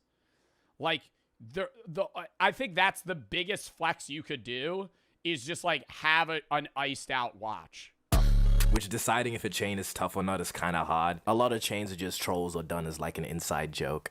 Like this big ass chain, or Ye's Horace chain, or even Rick Ross's chain of him wearing the chain that he's wearing. But you know, technically that chain should have a chain if it was the same chain. But I'm not trying to get into all that chainception. But a part of me just can't justify spending $250,000 on a chain with like a cartoon character or some shit on it. Okay, I can maybe.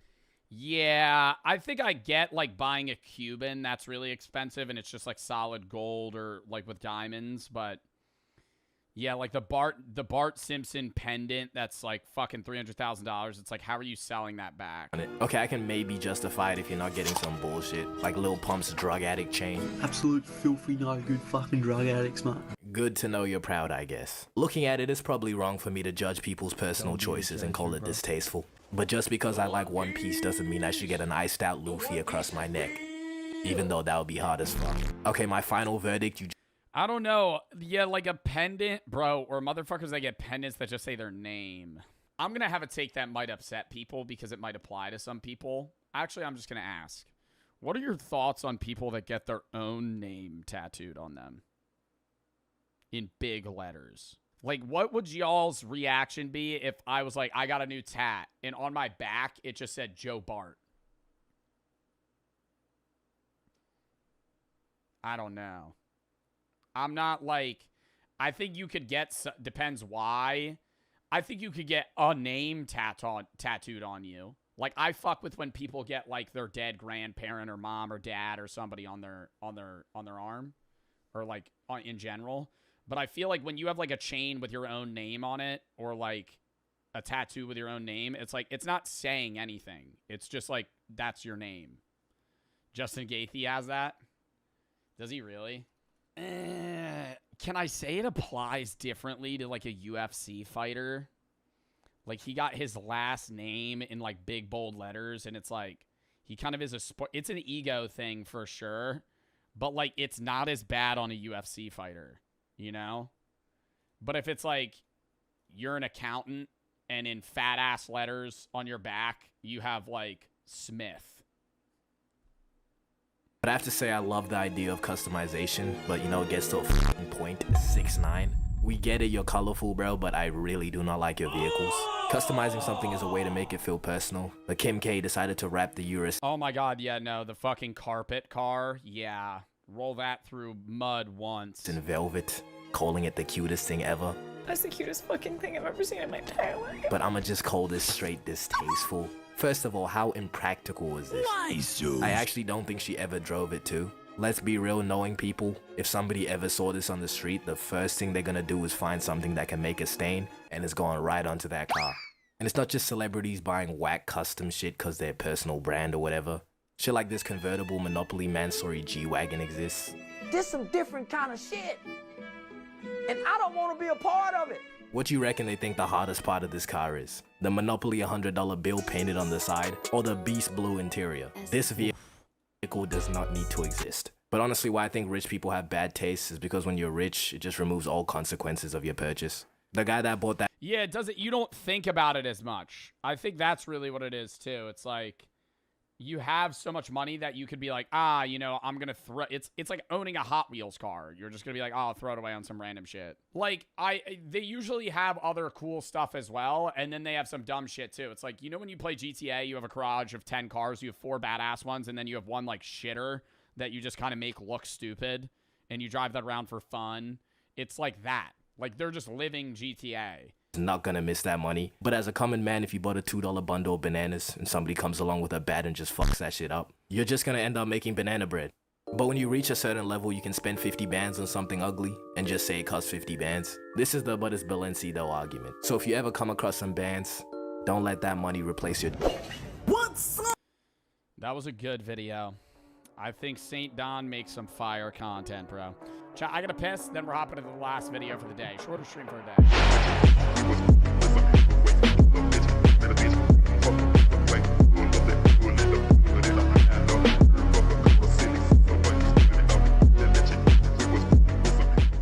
I spent 24 hours with the world's tallest man. The world's tallest man. That is so loud.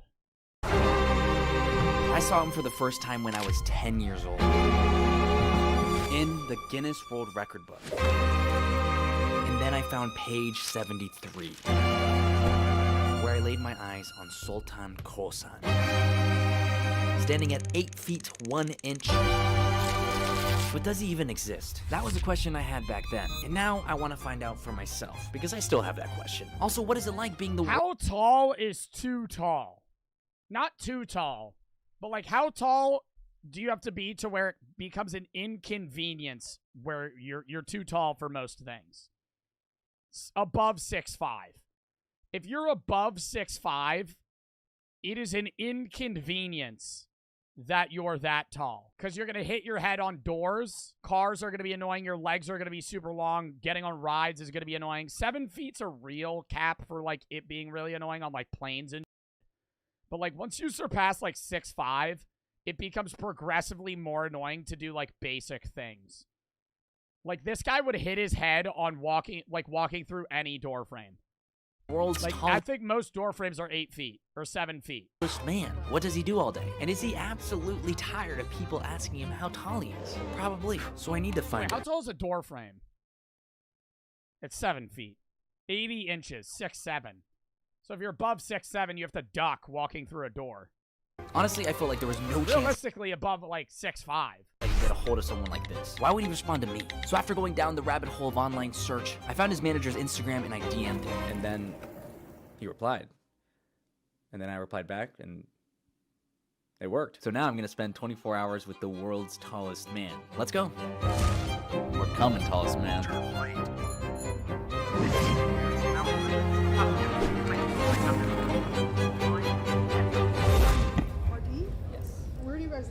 Here. Here in New York. Yeah. We know what's going on in Syria, right? No. There's a civil war going on. Yes. Yeah. Landmines, Gotcha. a lot of explosions, a lot of gunfight. And the way they make their money to fund what they do is also kidnapping. Okay. They're about to scare the fuck out of me. I'm getting on a flight to fucking Syria. Some guy stops me on the airplane, or right before I board the flight. Hey, by the way, there's a good chance you either get blown up or kidnapped. Have a good flight. Why not kidnap an American? Whoa, dude. This trip just went up a notch. Now I'm scared.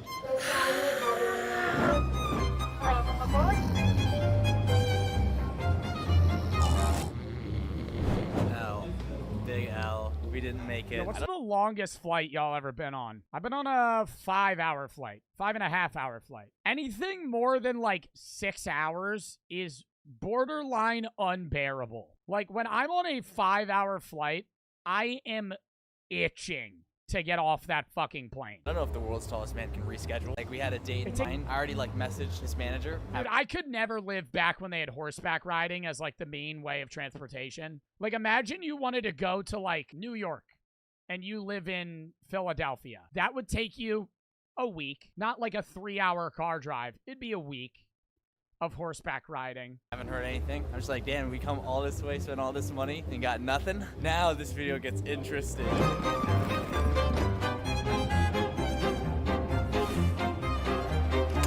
This is gonna feel so good.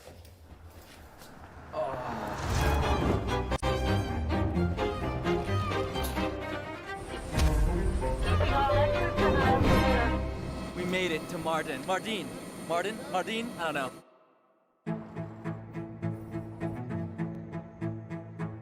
Alright, good morning from Mardin, Turkey. Today is the day. I'm excited, I'm nervous. We came so far to make this happen. We're getting picked up by Sultan's manager. Gonna drive an hour to meet up with Sultan and begin our day. Let's do it. Good morning, how are you? Are you okay? Yes. That's good. Good to see you. In Turkey, is he famous? I think he is famous all around the world. I feel like he's on the top of his game. You know, he's on the top. Yeah. I feel like he's famous anywhere just because if you pass him in public, he's fucking 8 feet tall. Terrible joke. Here we go. Bro, what do you think his bed looks like? Like, if he slept on a king bed, his feet would be over. Assalamualaikum. Holy shit. Nice to meet you. Come in. Thank you for having us. One, two. Check. Thank you for having us here. Welcome. Thank you very much. Your English is so good. I thought it. His voice is scary deep. I am English little people. I love America. America beautiful. America nice. You know, your hands when I felt. Bro, look at his fucking hands. He could pick him up by his skull. Then we're just Big hands. big hands. So not only is Oh my god. And he's probably like an average guy. Sultan the tallest living man on the planet at 8 feet 3 inches, his hands are also the biggest in the world at about 11 inches. His hands are like...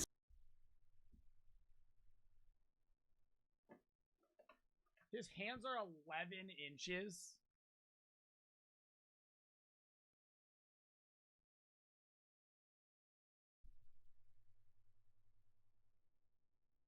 His hand would go up to there.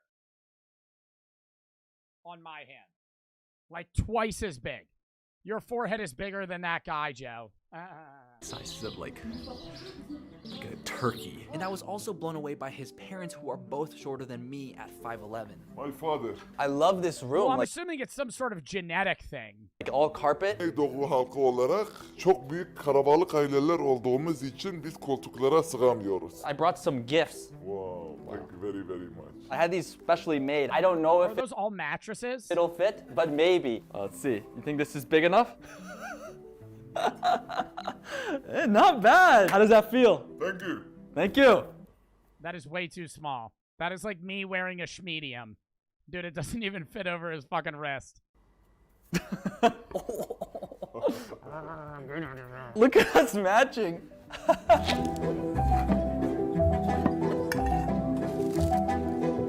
Bro, how much do you think he eats in a day? I'll eat everything. I'm small, but big appetite. Did you just smoke a doobie? Ripping the fucking blunt. What you feel? Wow. Oh, no, good. Very good. Normal. I see.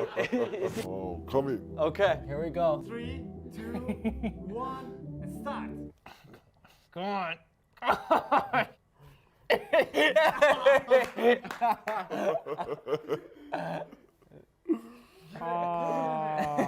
Okay, let's go. Oh, that is so awkward. Go, I am room.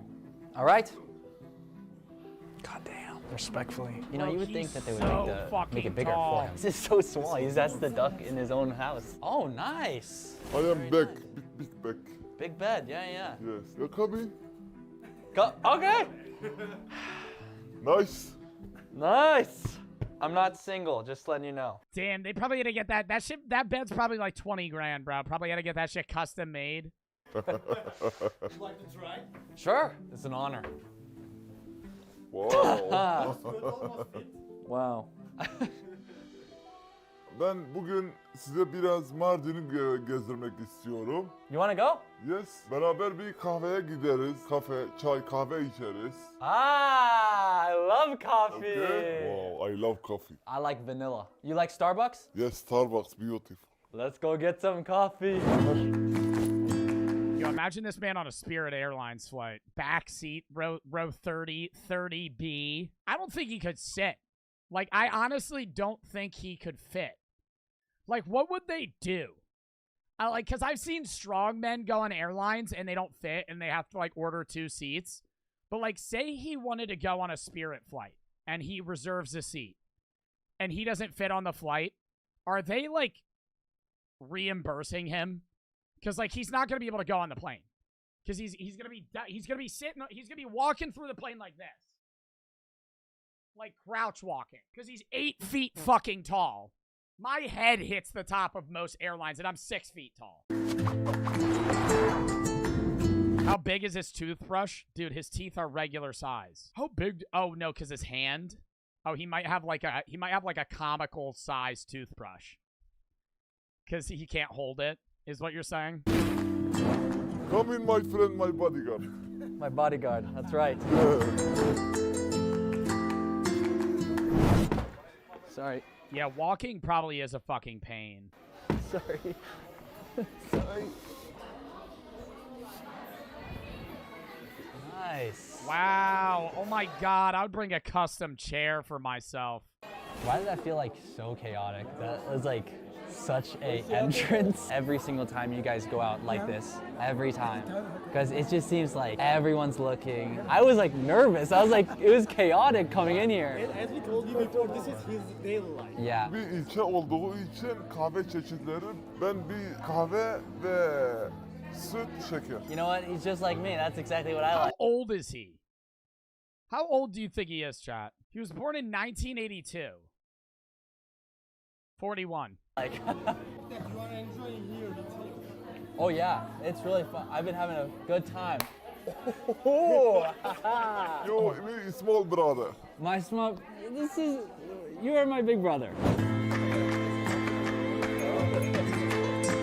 What's an easy question that I haven't asked or something like? Favorite food. En sevdiğin yemek hangisi? En sevdiğin Yemek yemek hangisi? hangisi? En sevdiğin yemek endesin. Chicken, beef, lamb, pizza, burger. I hate lamb. Oh my god. I hate lamb chops. I hate fucking any sheep, goat, any of that meat. Oh my god, it tastes so bad. Like I've had lamb one time where it was good as fuck at like this nice ass restaurant. But like most of the time you eat lamb, dude, it tastes fishy. It tastes fishy. Get all. How's my Turkish? Good, good. Good. The best. Beautiful. Oh, is that our coffee? Just 2 drink a day. Cheers. Wow, beautiful. Coffee good. Squeeze. Look at this. Damn, that's a strong finger. Oh. Brother, my brother. Oh, yeah. Like nothing. Imagine getting punched in the face by him. Like, I think an MMA fighter would hurt more, but, like, just him, no boxing training, if he just punched you, it would be lights out. It would be lights out immediately.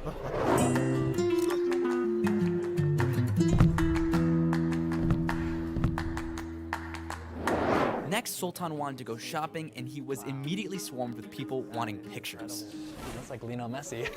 After this video, I'm never gonna take for granted that I can just go to the store and buy clothes that fit, you know? Because Sultan can't just buy anything. I can't believe there's that many people that just appeared in like literally 2 seconds as he got out of the car. Damn, they letting him smoke cigs inside? I'll be his bodyguard. Bodyguard. No more pictures. No, I'm just kidding. Yeah, money. Lira. One photo, $10. $10. He starts charging for photos. But I feel like one cigarette probably does nothing for him. Because of how big he is, his lungs are probably huge. He could probably like one drag a cig. Yeah, there's another cigarette. He could probably one drag a cig. Still waiting for someone to ask me to take a picture, but it's chill. He has horse lungs? Dude, his lungs are probably massive. I get it. He's like big. So he's the president? Kind of. No lie, if I'm him, I'm charging for photos. If I'm the world's tallest man, I'm charging for pictures. No doubt. $10. I asked you for a pic in public and you charged me $20. I have never once charged somebody money for a picture, you fucking liar. You've never even seen me in public. Everybody loves him. Yes. Gosh, you were there for like 10 minutes and it seemed like everybody in town knew. After shopping, sold me a spot in town where he likes to hang out and wanted to teach me a local board game. Man, this is about to be a field day right now. I'll learn. God, it's the most insane day of my life. 7-7, everything 7. Wow, this is gonna be quite the spectacle. We sat down and the game was on. The domino-based game was called Okay. Literally. They also barely told me any of the rules, besides count to 7, whatever that means. Let me introduce you to a real man's game, Uno. He just whips out the deck of Uno cards. They should start playing Uno. To say the least, I don't know how to play dominoes at all. That shit would make no sense to me. Odds stacked against me. Yeah, I'm just acting like I know what I'm doing, you know? They're talking Monopoly. You pull out chutes and ladders. You're a real dickhead. You say, yo, let's play Jenga. Chair right next to me, laughing at me. I had no idea what I was doing, and there were probably about 30 locals watching us play. They're all offering me Turkish tea, which was very nice. Who's my turn or your turn? Okay, I can't take that one. All right. I got the same one. I could tell Sultan is a competitor. He was animated with his expressions. I wanted to earn his respect, but I knew I was on the chopping block. We're breathing in a lot of smoke out here, but you know, this is what it's like, living with the world's tallest man. If Sultan told me, well, is that his name, Sultan? Sultan. If Sultan handed me a cigarette and he said, smoke this, in that scary-ass voice, I'm going to be like that. I'm going to be like that Tom and Jerry scene. I'm going to be like that Tom. I'm not, yo, I would be terrified. I feel like I have a chance to win. I started feeling out the game. They most certainly saw me as no threat as we picked up some of our last dominoes. But like Sultan, I am also a competitor. And just like that, the game was over. I win. I win? You win. Yes, you win. He won? Let's go. BTS, I tell you, it's bigger than BTS. Meeting. Yeah. With just like popular people here? It's all Yo, imagine sitting behind Sultan at a movie theater. About to be fucking mad as shit. He sits down. You're going to see Oppenheimer. He fucking sits down just right in front of you. You can't even see the movie screen. Foil? Yeah. Like this is like political? Yeah. Wow, a lot of police. A lot of people running around with guns. Oh my gosh, dude. This is literally crazy as well. The governor of Mardin. We are here at Kultur Merkezi. Everyone's wearing suits. Sultan and I will be rocking the Do What Excites merch. Lots of this. Day in the life of Sultan, man.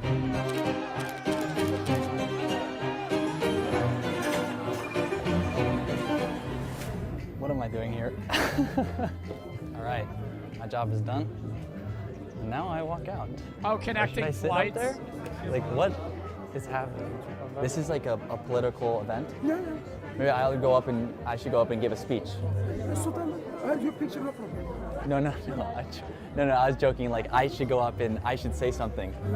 No, I'm joking. I'm just joking. It's just a joke. Oh my god. Interesting press conference. What do you think his life expectancy is? Because if you're over like 7'5", I don't think like that has to be a genetic like thing in your brain to where like you're mistakenly growing too tall. Sultan insisted we see his favorite view of Mardin. Like same height. Your life expectancy is lower the larger you are. Yeah. The shorter people live longer, generally. Still. Mardin nice. Very nice. Oh, Mardin beautiful. Hepsi Mardin dünyaya örnek olacak bir şehirdir. Looks like I'm living to 150. What are you, like 4'6"? Everybody, one brother. One brother. Yeah. Everybody, this one. Just one. Yeah. Bunun için ben Mardin'i çok seviyorum. That's why you love Mardin, yeah. Siz de Mardin'i beğenirsiniz ve Amerika'na Mardin'i götürürsünüz. Oradaki vatandaşlar da inşallah ekranda izlerken my friend coming. Hey. As today comes closer to an end, I start to reflect. The best water, Fiji water. Sen bu suyu içtin, sen de uzarsın artık. I'm gonna be really like you. Okay, drinky. As cool and spectacular Sultan's height, hands, feet, and overall body is, after today I realized that it doesn't come without problems. şöyle ben sana anlatayım istiyorsan sen farklı bir şekilde anlat. Çünkü Türkiye'de ne yazık ki tüm şartlar kısıtlıdır. Many see him as a spectacle, someone to photograph, take pictures with, but now I've learned that he's much more than his height. He is a sweet and funny guy who welcomed me into his home and showed me his life. I'm truly honored and grateful for this experience to walk alongside him, and I can't thank him enough. Yo, what size shoe do you think this That being motherfucker said, I wears? still had one dying question I needed to ask him before we said Probably like a size 25. How big is your schlong?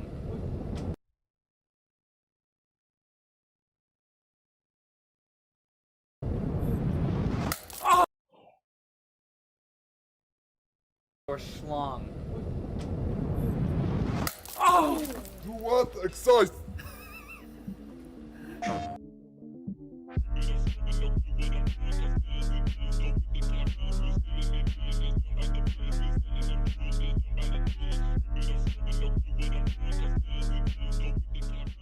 Apple iPhone 14 event, everything revealed in 12 minutes. Today, we're here to talk about 3 products that have become essential in our lives: iPhone, AirPods, and Apple Watch. Apple Watch.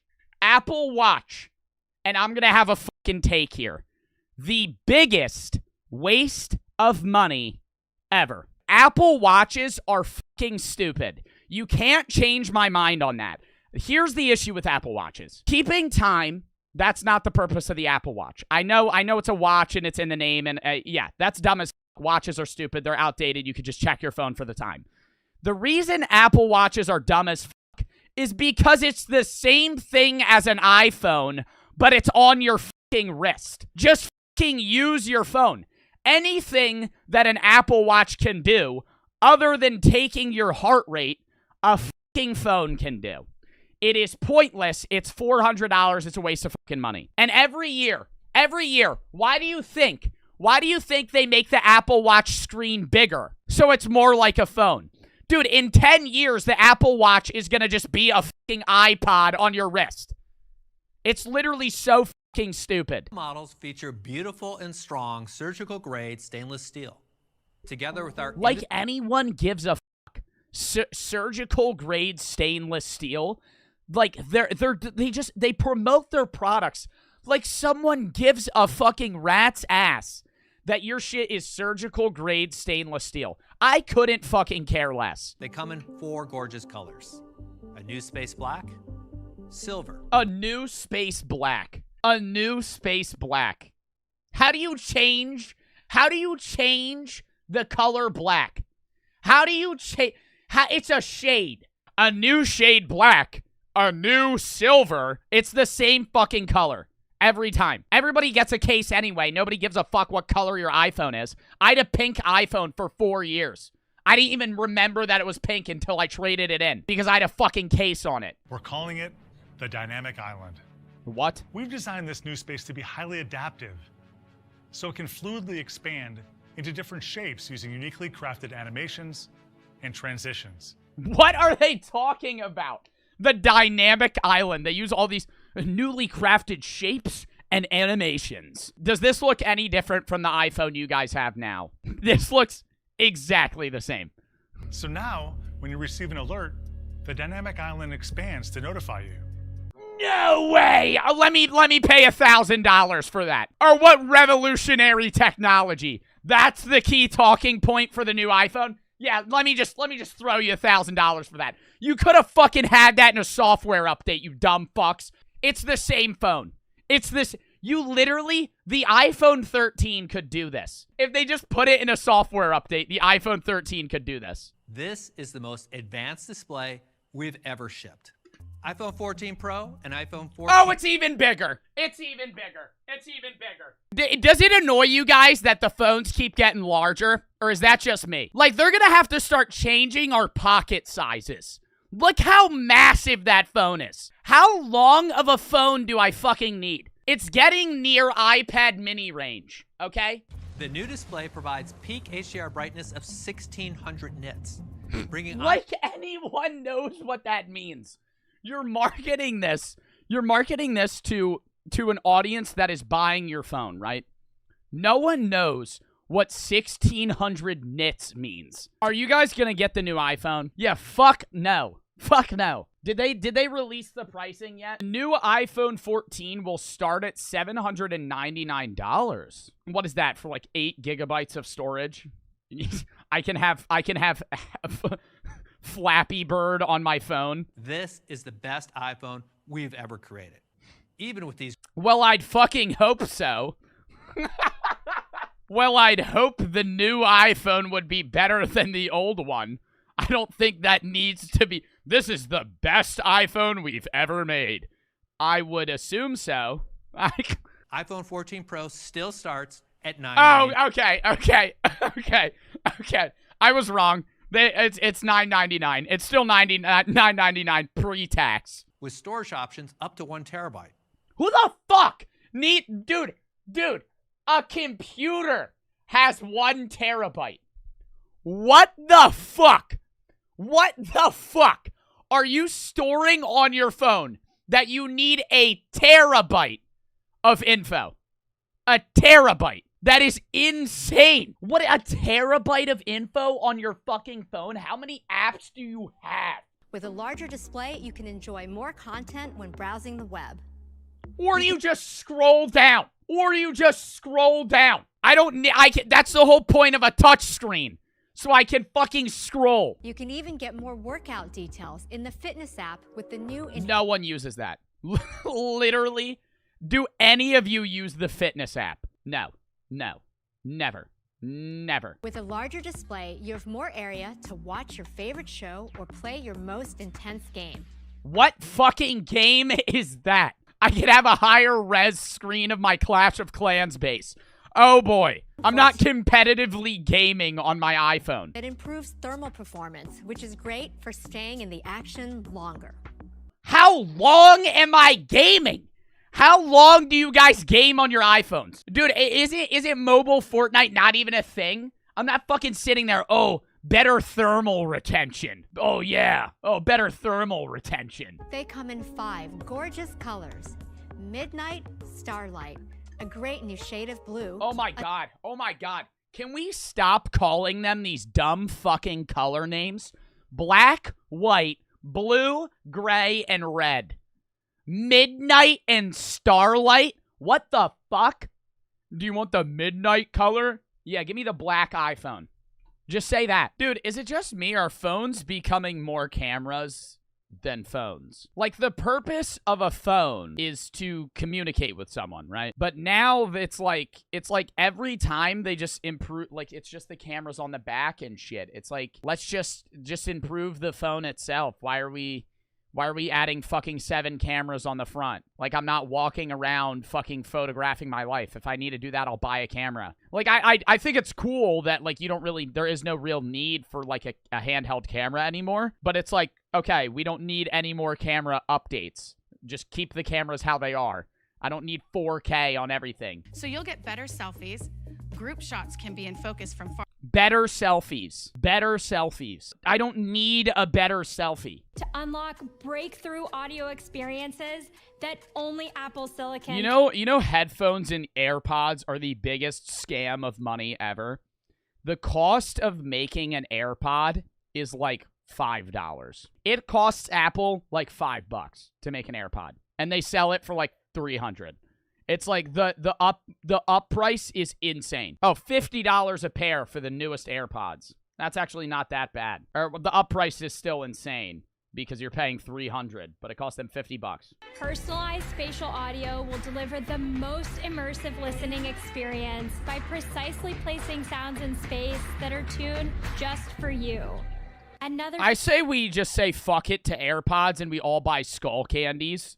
And blast out our eardrums with the bass. Thoughts? Fuck AirPods. Let's all buy Let's all buy those middle school headphones that everybody had.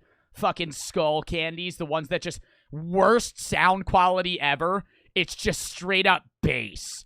If you want to just fucking ruin your eardrums, buy skull candies. Buy skull candies. Fuck that. I want to hear my head rattle. My brain shaking. I have AirPods. I hate the noise cancellation on them. It gives me anxiety. I can't explain why. I turn on the noise cancellation and it's just like it's too good. It's like too good to the point I like can't hear anything. And then there's this like white noise and it's like shh, just in my ear. Dude, I start freaking out. I'm not saying it's bad. It works. I'm saying I fucking hate noise cancellation. Now enables up to double the amount of noise canceled over the original. What am I going to be walking around fucking deaf? A completely new design, reimagined with extraordinary new capabilities that expand the ways you can use Apple Watch. Every detail has been engineered. Expand the ways that you can read the time and answer a phone call from your watch, even though your phone is in your pocket. It starts with a case made from aerospace-grade titanium that strikes. I don't care. I don't care what the fucking watch is made of. Is our biggest. You know what'll impress me? When Apple makes a phone or a watch that can withstand a fucking bomb. When I can shoot my phone with a rocket launcher and it doesn't break, that's when you can talk about the aerospace-grade titanium. If you're talking about the aerospace-grade titanium in correlation to how it cracks, I don't give a fuck. Don't mention what the goddamn material of the fucking watch is unless it's like some insane bulletproof technology that would be like, is so mind-shattering, my phone is unbreakable.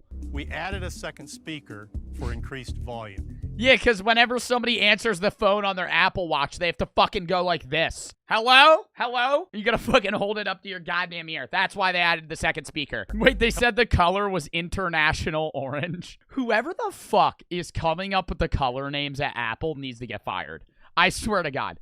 Dude, it's like how long do you think they brainstormed that color? All models of Apple Watch Ultra will be $799. You can order it today. And would you, dude? That's not worth it. That's not worth it. That's not worth it. It's almost the same price as the phone. Like it's getting so expensive to the point that like, bro, you're almost damn near a shitty Rolex price. Anybody remember the iPod Nano? Anybody remember that? Why don't we go back to those days? All the fucking stay-at-home moms would tape it to their arm, and you would always see them running around. You can now receive a retrospective estimate of when you ovulated. Series 8 has a unique 2-sensor. What? Get Ron here to fucking open up holding a fucking rocket launcher, an RPG, with a fucking Apple Watch strapped to a concrete wall. And fucking blast that shit. And you fucking take it out of the gravel. And it's fucking pristine. I will spend all of my money buying Apple Watches. Instead, you got Ron over here to tell me that it can tell me when I'm fucking ovulating. Allowing it to detect the extreme impacts of a crash. It calls 911. Okay, so it calls the cops if you get in a car crash. But you have to pay for that. Dude, that's like, did y'all see that in the new BMWs? You have to pay for heated seats. They come installed, but you have to pay for it to work. That should be illegal. That should be illegal. You buy the car, but now you have to buy a membership to be able to drive the car. It's gonna get that bad. Yeah, here's your new Honda, but you're gonna have to pay us $1,000 a month to be able to drive the car. If you don't pay it, it won't start. With the purchase of any new Apple Watch, you'll also get 3 months of Fitness Plus free. Wow! 3 months of Fitness Plus free? Woo! Love that. Next video. Santos for the sub. I think I just said that.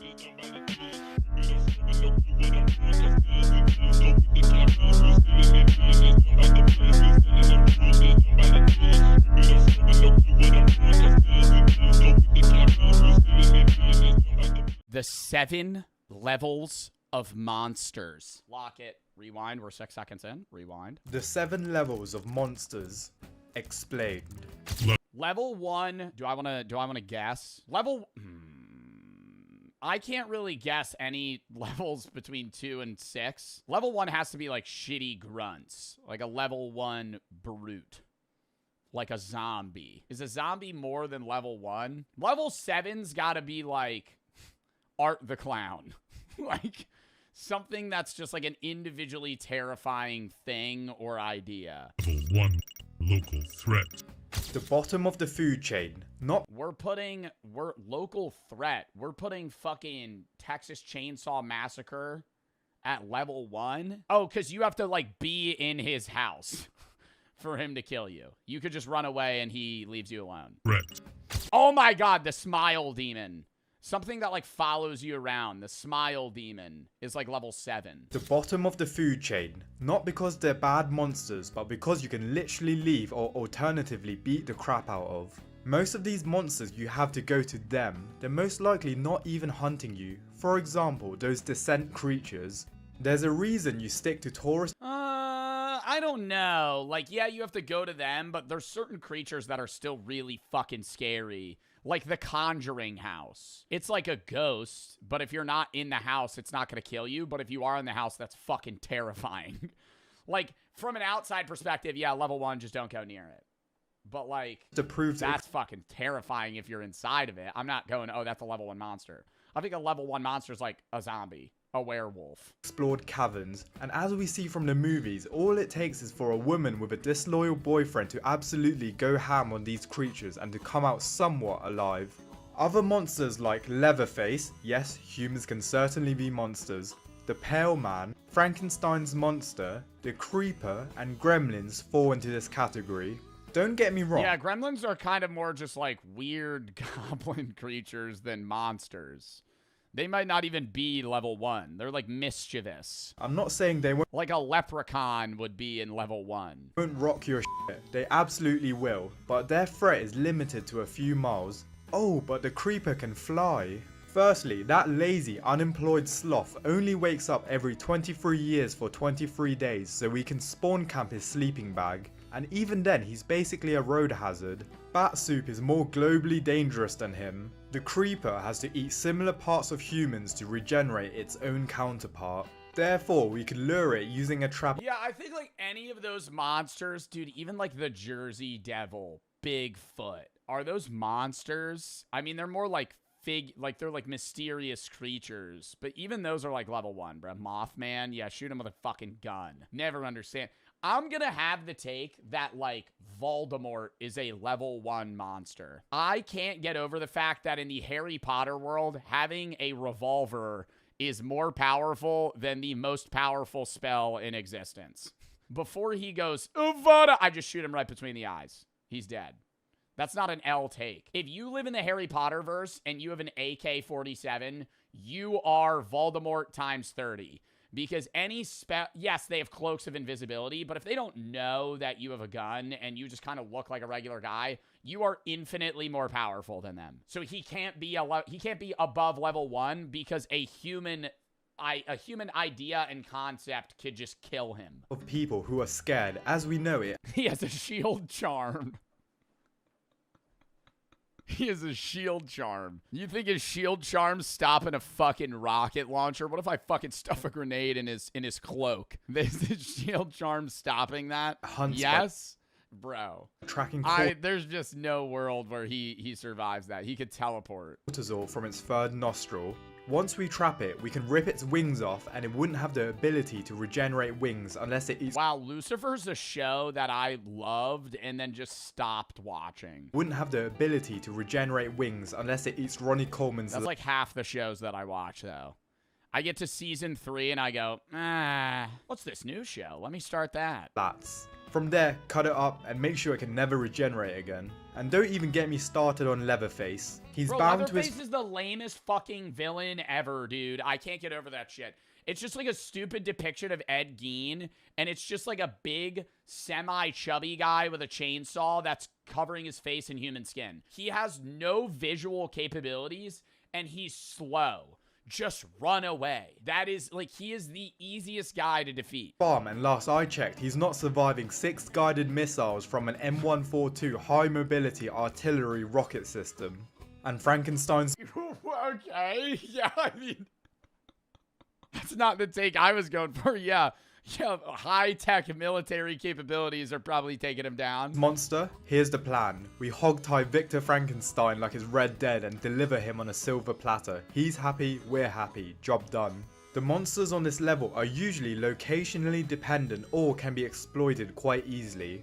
The Pale Man is my favourite monster ever by far, but it's magically bound in its lair. Like the rest of this list, you have to actively enter their domain for them to be up. I have never seen the Pale Man. He looks through his eyes and his hands. Like, what? Their domain for them to be our problem. There's not much risk to civilization here, unlike Level 2. Predator. Oh my god, Chucky. I don't know if you could have Michael Myers. No, Michael Myers, he just run away from his town. But Michael Myers is technically immortal, and so is Jason. Chucky, on the other hand, is stupid shit. I think Chucky's probably one of the worst monsters. He's just like a conniving doll. He's like a fucking Goosebumps story. Kick him in the fucking teeth. Break him. Now we're dealing with monsters that hunt you and most definitely are a threat. These aren't confined to one house or cave.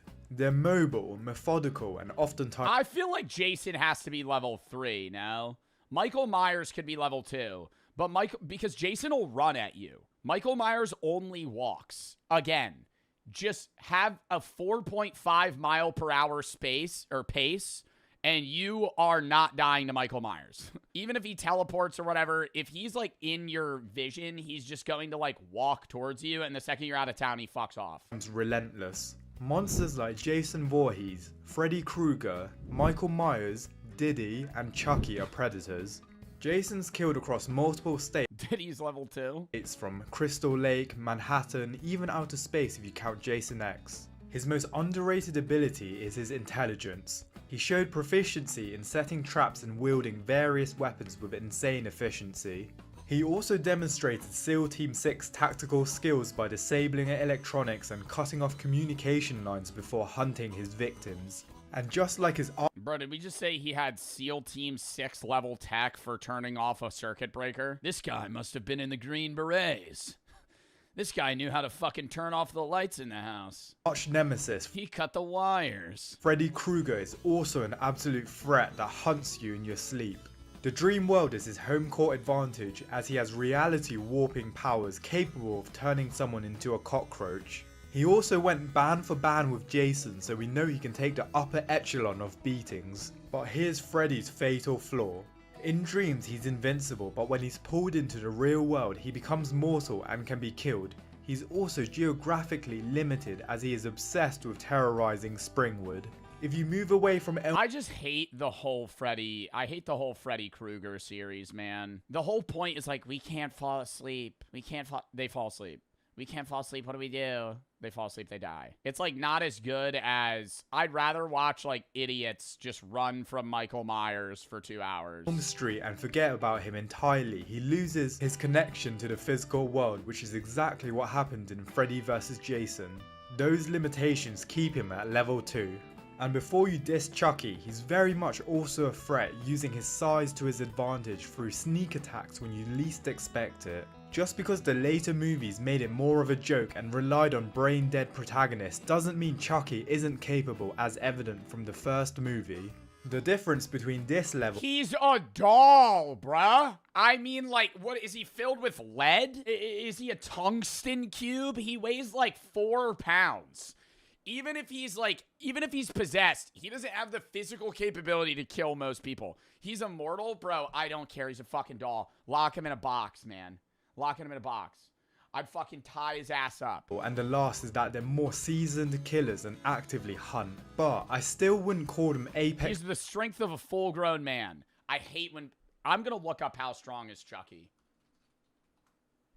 His strength comes from dark voodoo magic. He has the viciousness of an adult human serial killer, allowing him to overpower adults. He could stab through wooden doors.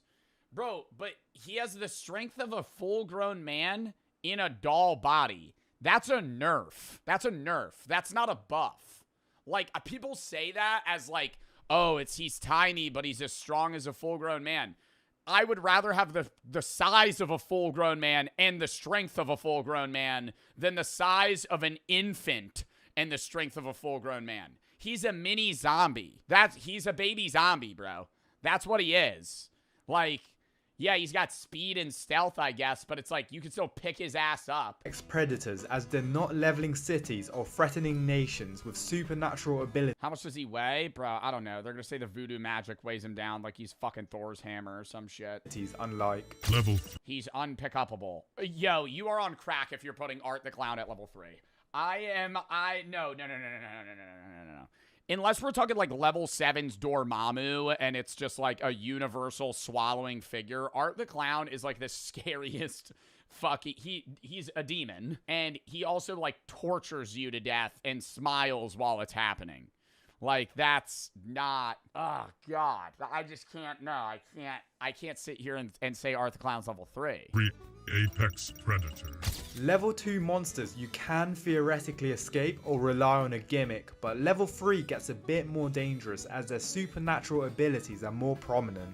Monsters like Samara Morgan, Art the Clown, Burgul, and the creature from It Follows are apex predators. Imagine your dumbass friend shows you a tape that says do not watch, and next thing you know you're fighting Samara Morgan in hand to hand. I don't know, you could escape Art the Clown. Like, the one scene in the 3rd movie when he's at a bar, he's kind of like bantering with everybody. In that moment, if you went, this shit's weird, I'm out. Just leave. Like, you know what I mean? He's getting a drink. There's like 5 guys at the bar, and they're all pestering him, and he's like pulling these weird fucking things out of his trash bag. In that moment, I'm going, that's fucking weird. I'm leaving. You live. But they pester him, and then he pulls out a gun and fucking shoots everybody. And combat. And that's why Art the Clown's also above level 3. Art the Clown in a losing scenario will default to just killing your ass. He has no rules he lives by. Michael Myers just is like, oh, I have to kill you with a chef's knife, and I'm gonna walk. Whereas Art the Clown in a losing scenario just goes, fuck it. Bang! And just shoots you. And no offense, you're not winning. Okay, sure, you can show the tape to someone else, but you're not exactly defeating Level 4, Anton Chigurh. It from humanity's perspective.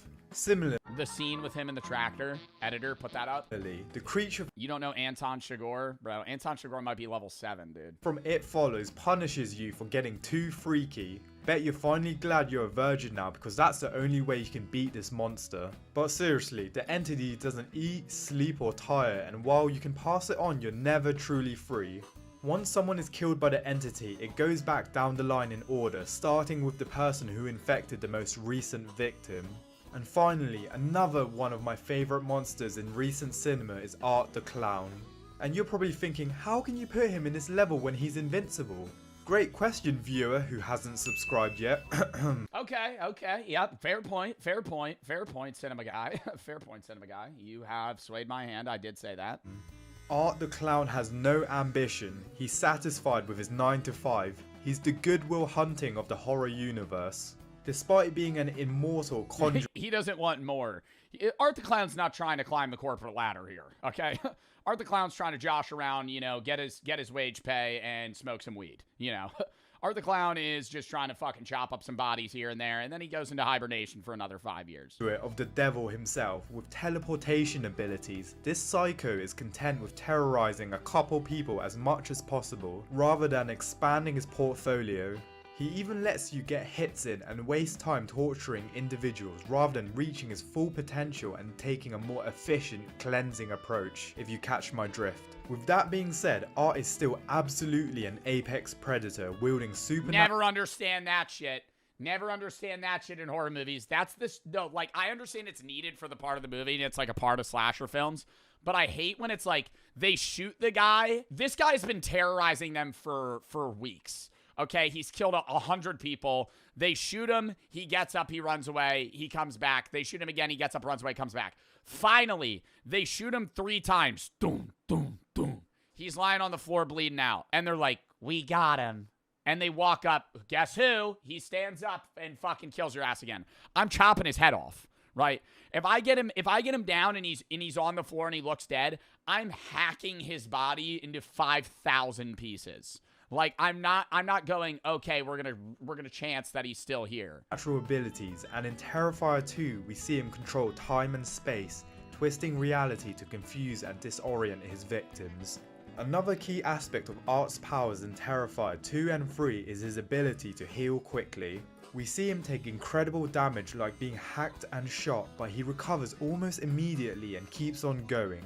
What separates level 3 from level 2 is that these monsters now operate on an even more extensive supernatural level. They require rituals, specific knowledge, or divine intervention to stop. But when you take an apex predator— What the fuck? We're only halfway through the fucking video. What's after that? Like, are we going like entities? Like, I think he's gonna get to like the Smile Demon or like Bird Box or some shit. Like Godzilla level, yeah, Kong. He destroyed Dormammu, Destroyer of Worlds. And force feed it an audiobook from— Bro, Pennywise is not level 7, chat. Pennywise kills people and then goes to bed for fucking 27 years. Like Sun Tzu, The Art of War. You get Level 4, Regional Catastrophe. Oh my god, we're actually okay. Alien, sure. Kong, yeah. I don't know. They're just not as scary. You know, I feel like a personable creature's a lot more scary than like Godzilla.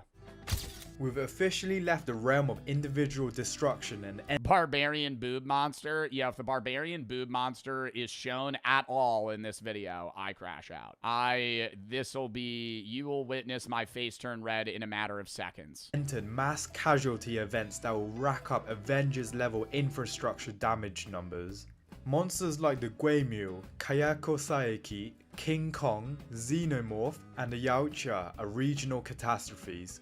When one of these bad boys get loose, the government declares— Yeah, I think aliens definitely won. Like a xenomorph problem would destroy Earth or like a country. There's states of emergency and entire cities get evacuated.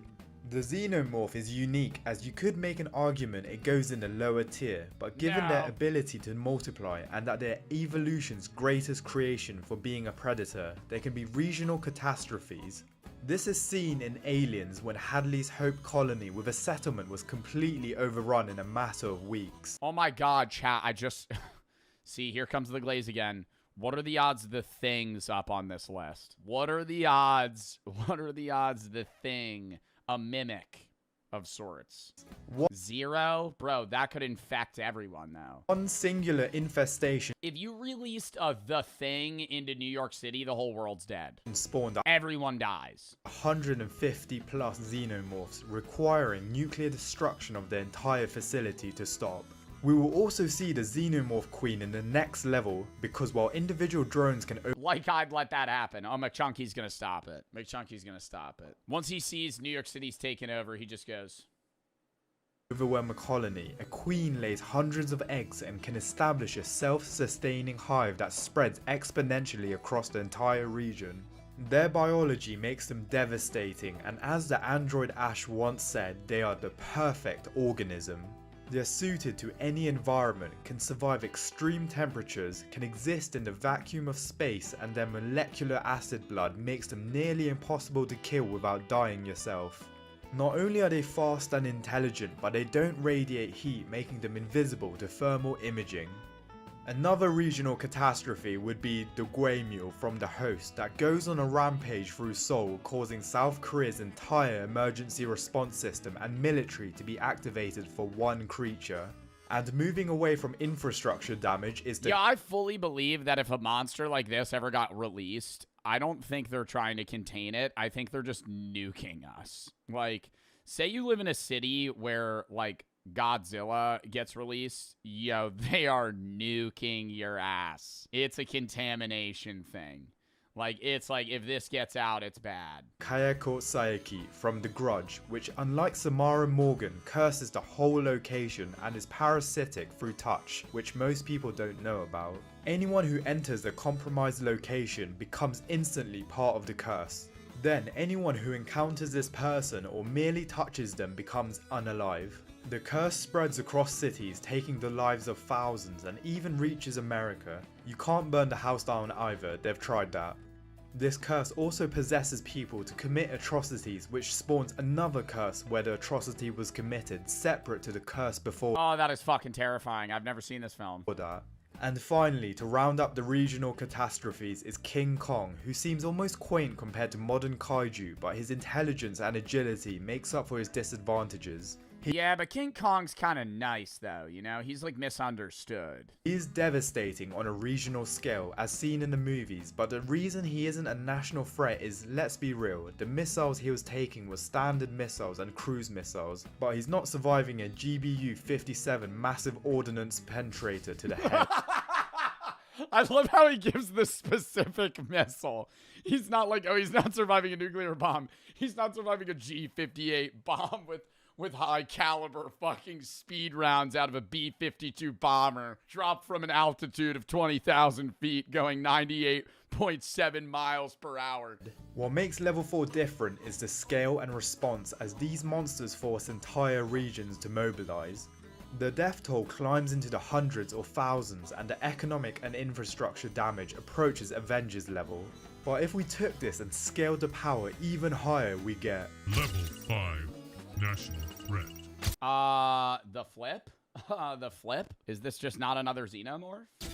Now we're talking creatures that can't be stopped by conventional military force, and it's the Queen. Nukes become the top option despite it might not even working.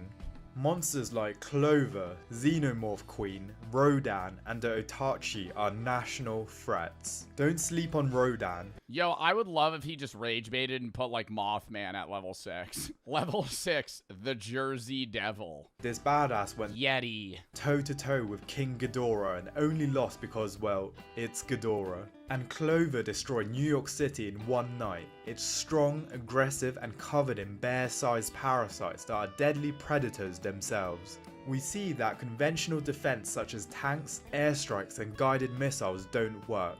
The hammer down protocol at the end is likely a tactical nuke on American soil. That's what it takes to make. Yeah, I think I went into this video going with the idea of like, okay, level 1 through 7 is going to be off like scariness and death, where it's just like, oh, death count. Like the monster that kills the most people. Kill Clover. And moving up the food chain, we get the Otachi, a bioweapon created by an alien race. The Otachi is a category 4 kaiju, the second strongest, losing only to its more superior counterpart, the Slattern, which falls in the next level. These kaiju can destroy cities in a whim, along with their toxic blood that poisons entire water systems. If the rift hadn't closed, then humanity most certainly would have faced extinction. And finally, the Balrog from Lord of the Rings, a demon from the ancient world. It destroyed an entire dwarven kingdom, and it took Gandalf, another Maya, dying and being resurrected by literal gods to kill it.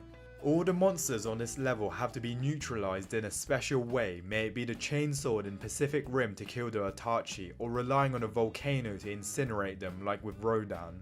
But either way, with the help of humanity's greatest minds and soldiers, they can be stopped. And before we move on, it would be a dream if you could help this channel reach 4,000 subscribers, and it's completely free. Thank you. Level 6. You don't have a cat with a gun on me. Godzilla level 6. What is level 7? The Thing! The Thing! Cinema. That's the thing, right? That's the Thing. Global threat. The endgame. The monsters that can wipe out our species and send us to play with the dinosaurs. Oh my god! Yes! Yes! Yes! Level 7, admittedly, but, you know, level 6, I'll let it slide. I'll let it slide. Best movie ever. Best movie ever, it's fine. Whatever. Dinosaurs. Monsters like Godzilla, The Thing, Chat, you don't understand. The Thing's worse than a xenomorph. Because a xenomorph, you know it's a xenomorph. The Thing is killing you like a xenomorph, but it looks like your mom, you know? Like, it's killing you and then cloning your body and replacing you with all of your memories. So it's like, it's just you. It's you in every way outside of the fact that it's the Thing. King Ghidorah, the fighting... And you have no way of knowing. Well, no, there's blood tests and you get into that. They can't replicate earrings and body piercings and shit. Machines from War of the Worlds and the Death Angel. But it would kill everybody. The only way you could really stop the Thing is if you were like a North Sentinelese Islander. Like, if you would have to live somewhere so remote that nobody would ever find you. It's only, and I emphasize only, if they come in the thousands through meteors like in A Quiet Place Day 1. otherwise one singular Death Angel would go into Predator level. These apocalypses require divine intervention to win, like in War of the Worlds, where the only way the tripod fighting machines were stopped was through catching a cold. This thing can take nukes like it's nothing but got stopped by a little sneeze. And do I need to say anything about Godzilla? His mere presence causes seismic activity across the Pacific Rim, and his atomic breath has the yield of a thermonuclear weapon. Well, it's also hard to gauge Godzilla because there's so many Godzilla movies where he ranges from like basically level 2 to level 10. Like, he breaks the scale in some ways, you know what I mean? Like, if you watch a Godzilla film, there's ones where he's just kind of like local city threat. He's like 1/10 the size as other Godzillas. There's ones where he has like plasma rays shooting out of his fucking mouth. Like, he could just kill Earth instantly. It's inconsistent in like how strong he is. He can even drill a hole through the earth with his heat ray and can— I watched this Godzilla movie. Every time, bro. We need a Godzilla's here. It's like you're always watching and they just like lore vomit onto you. They're like, Godzilla's in the underworld with King Kong, but he's broken free. He's awoken from his slumber. This hasn't happened in 57.7 years. We didn't expect him to wake from now. We have to go get King Kong and give him some cool gear. Oh, but King Kong has a toothache. That's gonna delay our problem. Fling King Kong like he's a child. And the only monster that can go toe-to-toe with Godzilla without help or a weapon is King Ghidorah, a three-headed alien dragon that can fly at supersonic speeds, regenerate from almost any wound, and shoot lightning gravity beams from each mouth. Ghidorah creates global superstorms just by existing, with hurricanes forming around him wherever. Your calluses are level 7. They're not that bad. They kind of look like blisters. They kind of look like blisters on my hands. What do you mean, ew? What do you mean, ew? What do you want me to wear fucking fingerless gloves at the gym like a loser? There he goes. The one chatter that wears fingerless gloves at the gym. He's an alpha predator that can control the minds of other titans. The only thing that stops him is Godzilla, not humanity. And finally, the thing. Oh my god, I've been waiting. I've been waiting. The most insidious threat on this list because you can't see it coming. It's an extraterrestrial organism that assimilates any living creature it touches, perfectly replicating them down to their memories. If it had reached civilization, every infected person becomes a new infection vector. You could even argue this makes it a cosmic level threat if it were to enter space. All the monsters on this list could take over planets, and there's very little humanity could do about it. Bro, I think, like, the thing has an easier stoppable rate, but a higher ceiling. Does that make sense? Like, Godzilla, problem. You know, Godzilla, oh, fuck. But, like, you got Godzilla like, say Godzilla spawns on Earth. Everybody's just gonna start sending fucking B-52s to, like, bomb the shit out of it. You know, at some point it'll die. But if you have the thing, it's going to become a pretty big... You either snuff it out like in the movie, or it becomes a pretty big problem pretty fast before anybody knows. And then at that point, it's like, well, there's nothing you could do. Like, you don't know where it is. But they're not steamrolling multiple planets or have the potential to be a universally existential threat, unlike... Level 7, Existential. Bro, okay, Final Destination. Is that a monster? That's just death. Does that count? Final Destination is just death. That's yeah, I guess that's a monster. But, like, that's just death itself. Or a karma.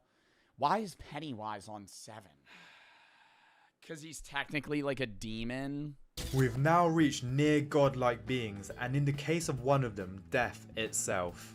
Yeah, bro, like, I don't know. Death itself, that's not really a monster. These are forces that exist beyond... That was Candyman? Bro, that shit was not... I'm telling you right now, if Candyman is on this fucking list. That was not Candyman. That was the guy from Final Destination. He's the doctor. Our dimension and beyond our reality. Monsters like Cthulhu, Death from Final Destination.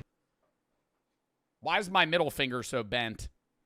Who cares, dickhead? You ain't seen Final Destination. I know that motherfucker. And Pennywise as deadlights are cosmic threats. Cthulhu is a priest of the great old ones, and his mere existence warps the minds of anyone who perceives him. Cthulhu can conquer without lifting a finger. H.P. Lovecraft Candyman level 8. The bees. Even described him as a being so alien that the human mind cannot process his true form without fracturing completely. When he awakens, humanity goes mad and then gone in an instant. And to quote Lovecraft, Cthulhu is not composed altogether of flesh and blood and can never truly perish. When the stars are right, they can plunge from world to world through the sky. And similarly, Pennywise in its true form is not just a clown. It's an entity older than the universe. The Deadlights are a construct of pure, ancient evil that predates our cosmos. They are powerful enough to cause instant death, permanent insanity, or a catatonic state simply by being looked at. They can destroy, consume, and trap human consciousness operating at... Oh shit, I haven't seen the show of the origin of Pennywise. I might be dead wrong, bro. I forgot that he just took the life in figure shape of that clown. He's not actually... Like, I knew he's not actually a clown, but it's like... He is a lot scarier when you make the connection in your head that he's just making himself look like that, when in reality he could look like anything. Cosmic level, with the only way to permanently destroy is to hope... What in the flat earth photo is this? Ice wall on the back of a turtle? Oh, Jesus. Maturin, the giant turtle, intervenes. And finally, death from Final Destination.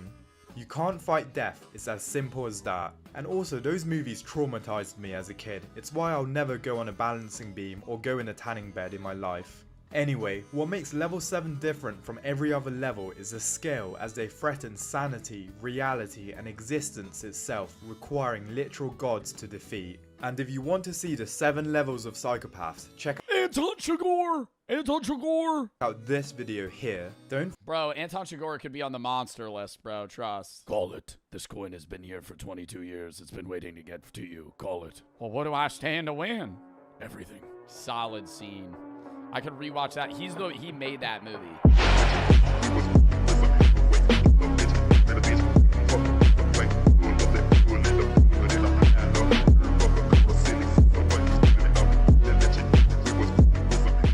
Seven Gen Zers fight for $1,000.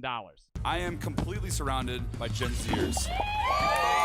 Kind of a weird word. Gen Zers are reported to be money motivated, self-reliant, and compassionate. Would you guys agree? Money motivated? I would say most people in our generation are lazy. If you want my honest take, I would say, yeah, many Gen Zers are money motivated. I think Gen Zers are also the biggest pothead generation ever and are some of the most demotivated people in the world as well. I would say it is both sides of the spectrum. I would say some Gen Zers are very motivated. Some just want to watch Hulu. Some people in Gen Z just want to watch One Piece every day. You know, I would say that's a broad, yes, a lot of people are saying me. Yeah, like exactly. Yeah, not me. Well, I'm not saying you. I'm saying a lot of people. Agree with that? For sure. I feel like Gen Z is the generation that isn't afraid to quit a job. I agree with the money. Yeah, I'd say we're pretty compassionate. Gen Zers is not afraid to quit a job. How would that mean they're money motivated then?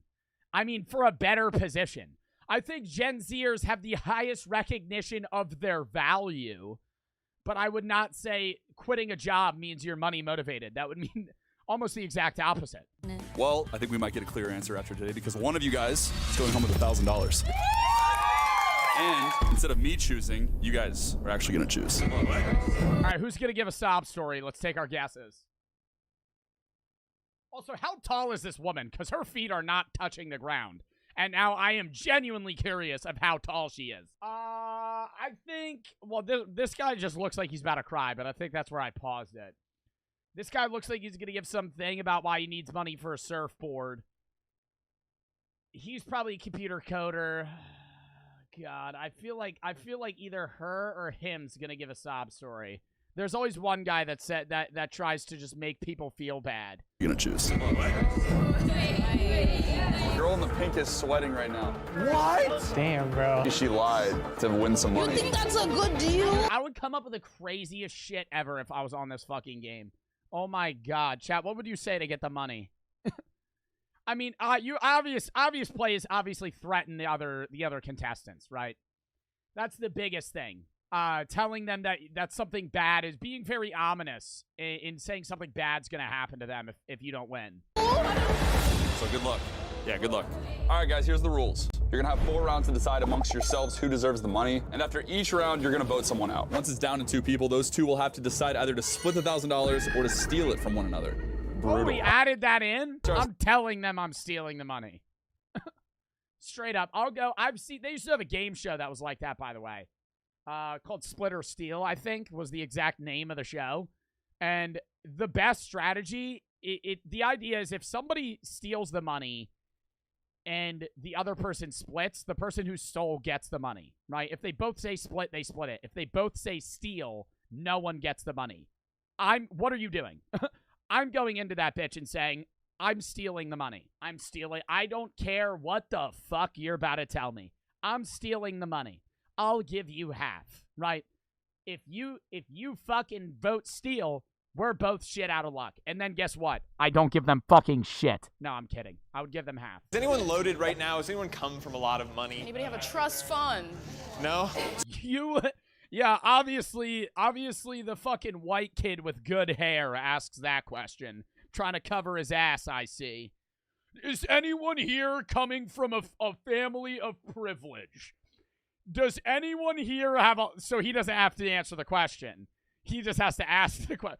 Does anyone here come from money? What did everyone have for breakfast today? This is a tactical question. Someone's got to give a bougie answer. Yogurt and fruit. What is that, a parfait? Fucking Cheerios. Chat, what'd you have for breakfast today? Cheerios. Every day. Cheerios. It's not even like a memory game. If you ask me what I'm eating for breakfast, I'm either saying nothing or Cheerios. Eat breakfast? Yeah, I didn't have no breakfast. I just tea. Just tea? Is the girl in pink actually Gen Z? She looks a little older. How many roommates? Facts, she looks fucking 35. I didn't want to be rude. She looks 35. She looks like she could be in middle of millennials generation. One roommate. I'm actually from Orange County, but I live with my parents. I live with my partner in Studio City right now. I live on the side of the road in a box. Somebody threw out a cardboard box that they had for a couch. I kind of spiced up the place. I kind of made a tinfoil. Since it's around October, I made like a tinfoil decoration that kind of looks like a pumpkin. Some days when it rains, though, it gets pretty wet. Oh, you're married. Whoa. Wow. That means he has dual income. That doesn't mean he has good income, bro. He has 3 roommates, not including his wife. But he has 2 forms of income. Yeah, that doesn't mean they're high. What's the most generous thing you've ever done in your life? I bought a homeless guy Chipotle. That's nice. What would, like, everybody do with The most generous thing you've ever done is bought a homeless guy Chipotle. I mean, I would say that's the most, like, what's the most generous thing you guys have ever done? For most people, it's probably giving money to a homeless person or helping or donating in some, or volunteering. Like, I volunteered at a soup kitchen and then donated money. Like, I feel like that's most people's answers. Bought my sister Robux. You're a great man. Groceries, gas. Rent, food. Candace right here on the right side is lying. In her pre-interview, she said that she'd spend it on fun and going to Tulum. We should make sure they're all Gen Z. I think you guys should all take your IDs out and verify that each of you are part of Gen Z. 1998, I'm 25. 2002. 2002, I'm 2003. 2003? Yeah, I'm a 98 baby. Girl in the pink is sweating right now. She about to be 47. That's just about to say 1980. Yeah. You're not Gen Z? I called that shit. When was she born? 1987. 1985? Oh, wait, no, 1987. How old would that make her? 36. Get the fuck out of here. What the fuck? You're like a grown-ass woman. Deep in millennial. How the hell does he go millennial Z?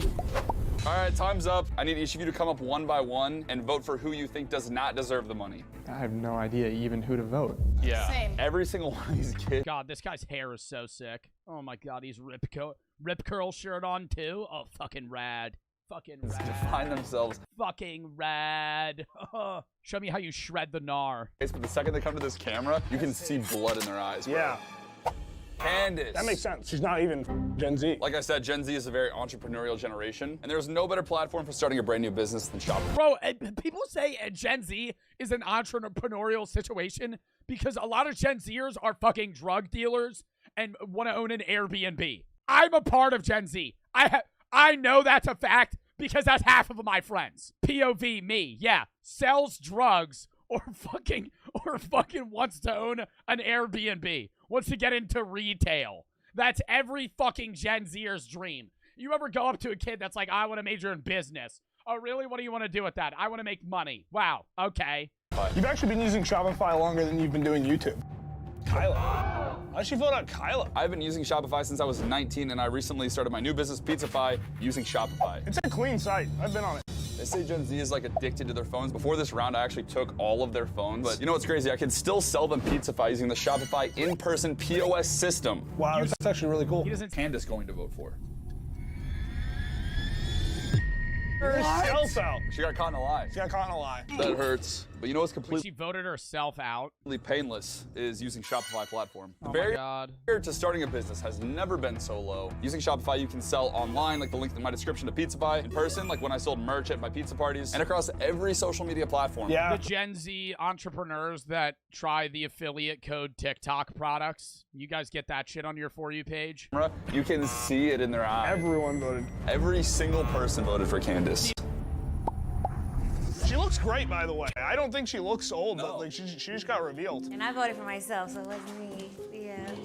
All right, round two starts right now. You have 8 minutes. What's each of your guys' rent? I know your rent's expensive, girl. You live in Studio City. $18.95. That's so sick, girl. Our whole place is $3,500, but we split it 5 ways. I'm currently paying for $1,800 a month. Bro, this $1,000 isn't even covering her month's rent. That's a good deal. You think that's a good deal? Well, mine is $2,000, and that's split between me and my brother. I actually don't pay rent because I live with my family. She's gone, bro. She's done. She's out, bro. Bro, I would have lied and said my parents made me pay rent. Why the fuck would she say that? Honest. They get me in other ways. I pay for my car, gas, maintenance, my own food. I like Kyla. I do too. She's just gonna be voted out. You're really broke if you can't afford rent. Let's get down to brass tacks. What is brass tacks? Why do each of you guys deserve the money? What about that one kid that didn't talk at all? It's because he was born in what, like 2005? This kid right here, did he say his rent? What is brass tacks? Why do each of you guys deserve the money? Why do we deserve it? Damn, bro. I think we all deserve the money. I feel like we're all too nice for this. Gen Z's really supportive. I feel like my chat has no... Yo, chat, what do you think is reasonable to pay for rent per month where you live? I feel like my chat has no idea. Because half of you guys are like 16. You have no idea how much rent costs. Like, what do you think a good rent... I mean, it really varies on where you live, in all honesty, right? I'm assuming this is in, like, California, right? Or, like, maybe, like, somewhere that's in a city that's pretty expensive. If you're in, like, the middle of fucking nowhere in, like, Ohio or, like, Wisconsin, it's going to be cheaper, right, than if you're living in, like, New York City. Yeah. Like, there's places you could probably rent for $800. If you don't live in a big city, you could probably get, yeah, $600-800 rent. Supportive of each other. They're supportive to each other's faces. You guys should have grabbed some mean people. There's so many things I feel like I could do with an extra $1,000 for my wife. You know, I'd love to take her to Disney one day. Oh. That's beautiful. I love this guy. Time to vote. Oh my God. Kyla votes Michael. Oh, wow. Do you feel that you would fit into this group of people? I can tell you right now you would. Kyla. She doesn't have rent. My mentality going into this is if you can't afford to pay rent, you can't get up on your own 2 feet. Sicily is a snake, bro. She votes for I Kyla. was going to say that. Like, is it better to give $1,000 to somebody that it would help them more than somebody that it wouldn't really make a dent? Like, if her rent's $1,800 and you give her $1,000, that is not really helping her. But if you give $1,000 to somebody that, like, it would maybe jumpstart something else or, like, cover a fee or something that's more monumental, like, she gets this $1,000. She's covering, what, a fucking 2 weeks worth of her rent? Oh, Michael. You guys have voted to eliminate Michael. I'm out. No lie, he almost said, like, 5 words this entire time. All right, cool. It's a cool. It's all right. Round 3 starts. It's all right. It's so cool. You just kick somebody right in the jaw. Fuck you! I voted your dickhead ass out, Michael. You want to take your fucking stupid ass wife to Disneyland? Oh, you want to fucking go to Harry Potter World? Right now, you have 6 minutes. Has anyone had any significant financial burdens lately? I just graduated college. That'll do it. I just lost my health insurance. Oh my god. There ain't no saving them, bro. Honestly, I said this the other day. If you live in the United States and you don't have health insurance, you are gambling every day. Oh my god. If you have to get, like, say you break your foot and you don't have health insurance, you're fucking done. Like, or you need surgery. Oh, GG's. GG's. Have fun being in debt for the rest of your life. Kicked off Medi-Cal. So that sucks. Let's talk about sources of income. How do you guys make money? I do babysitting, house sitting, dog sitting. How does she make money for rent? I work on call at a theater. Yeah, how the fuck you making 2 G's a month? Fucking babysitting. As of right now, like, I haven't worked the whole week. I have in my notes app every single dollar I've made. I can average sometimes $1,500 a month. This guy has to be the most financially responsible Gen Zero I've ever met. I work at a... Wait, he makes $1,500 a month. What is that a year? 18K? How the fuck are you living on that? No way. Did he say he makes $1,500 a month? That dude, what? Work on call at a theater. As of right now, like, I haven't worked the whole week. I have in my notes app every single dollar I've made. I can average sometimes $1,500 a month. This guy has to be the most... What? Is he saying that's after expenses or before? If before expenses, you make 18K pre-tax, you're living on the streets. Like, what the fuck? If you live in a city, 18 grand. I've ever met. I work at a grocery store for tips only. Sounds illegal. I thought that too. What's a good day for you? $100 for 5 hours. That's $20 an hour. That's above minimum wage. Yeah, by a lot. Yeah, why? That's, like, pretty good. $100 a day, but she only works 5 hours a day. $100 a day is still what? Fucking 30 grand a year if you were working, if you theoretically worked every day. Time to vote. Sicily. That's big. She's just coming off like she wants it a little too much. Kyla. He's done with Kyla. Evan. Bro. Nah, they better give Evan the fucking money, bro. You gotta buy a new surfboard. She knows what she's gonna do, bro. She's acting innocent, but she's not. Sandra. I would have voted Sandra. Yeah? Dude, Did how they is she all making just vote for each other? $1,800 a month? She's making money somehow. Oh no, there's one more vote. Oh! The votes have been counted, and the person being eliminated is Kyla. Thanks, guys. No lie, though, because this is Gen Z. I feel like whoever wins the $1,000 is most likely going to fucking just spend it. If this was, like, 40-year-old parents, I think they would use the money for, like, groceries and shit.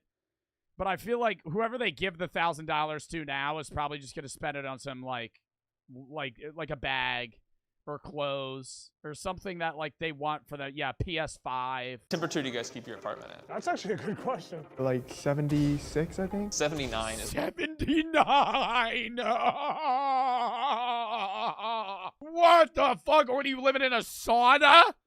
Oh my god! Taking ownership of my bills, which is stressful. Yeah. I don't like being an adult. My parents don't support my career choice in this. So they make sure they don't support me at all. Damn, bro. Okay. Wow. Yeah, my parents, they've definitely done a lot for me. I wouldn't say I'm fully independent yet. Okay, so he's getting money from home.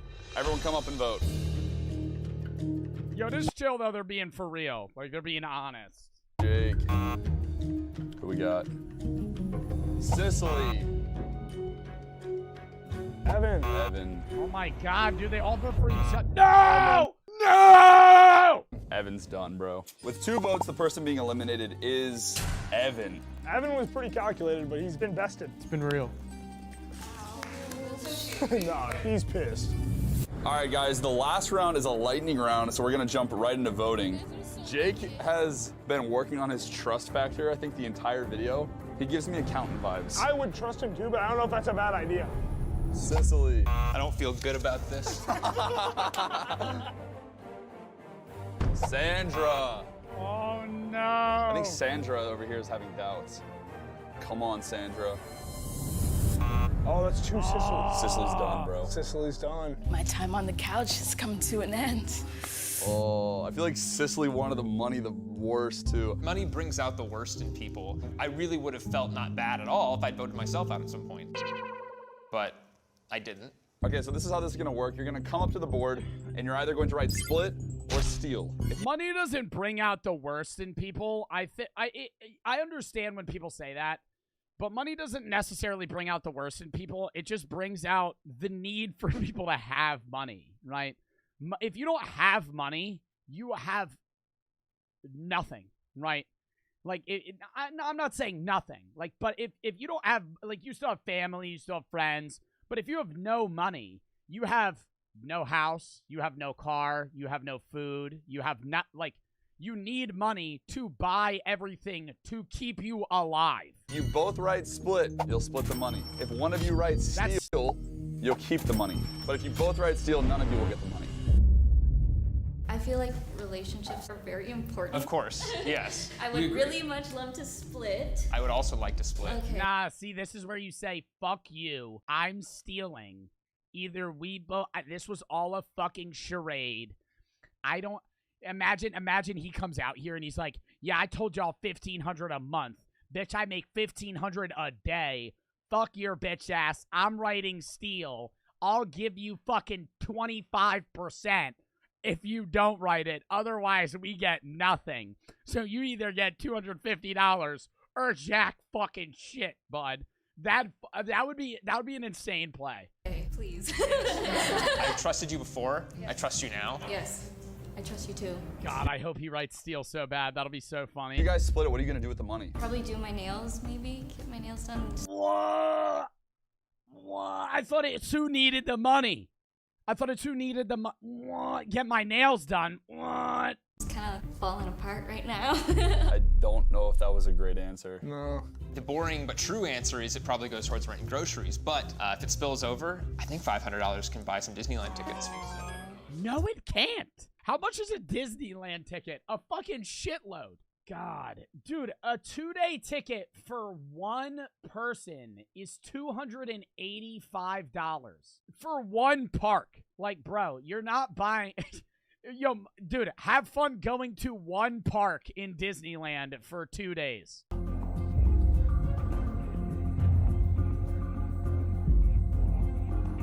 Dude, if homeboy pulls out the dub... Because he has everyone convinced. I hope he wrote it. I hope he wrote in steal. He wouldn't ever do that. I think you wrote split. I fully expect that you wrote split. I always keep my word though. Yeah. Me as a person. It's important. It's an important thing to have. That doggy. Too bad I had my pinky toes crossed, bitch. I wrote in fucking steal. Sometimes. All right, I'm going out there. Guys, you both had the opportunity to share a fortune with each other or take it all for yourself. You either are extremely trustworthy or you are master manipulators. I don't know which, but I'm about to find out. Okay. Jake voted to split. Sandra voted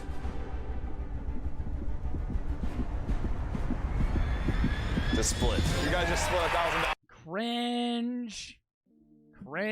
Somebody fuck somebody else over. Jesus, man.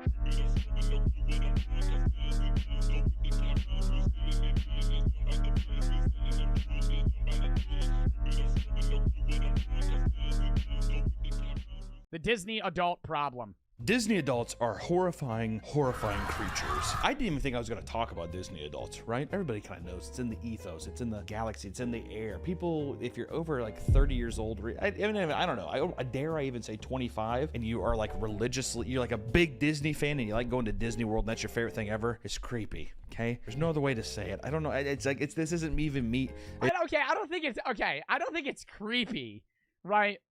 I think it's just like an attachment to a childhood thing, right? Like a Disney adult being obsessed with Disney is just an attachment to some form of their childhood self. I don't think it's creepy. I like Disney movies, but I'm not going to wear Mickey ears and go to Disney 23 times a year, right? But like I'll still watch WALL-E. I'll still watch Up.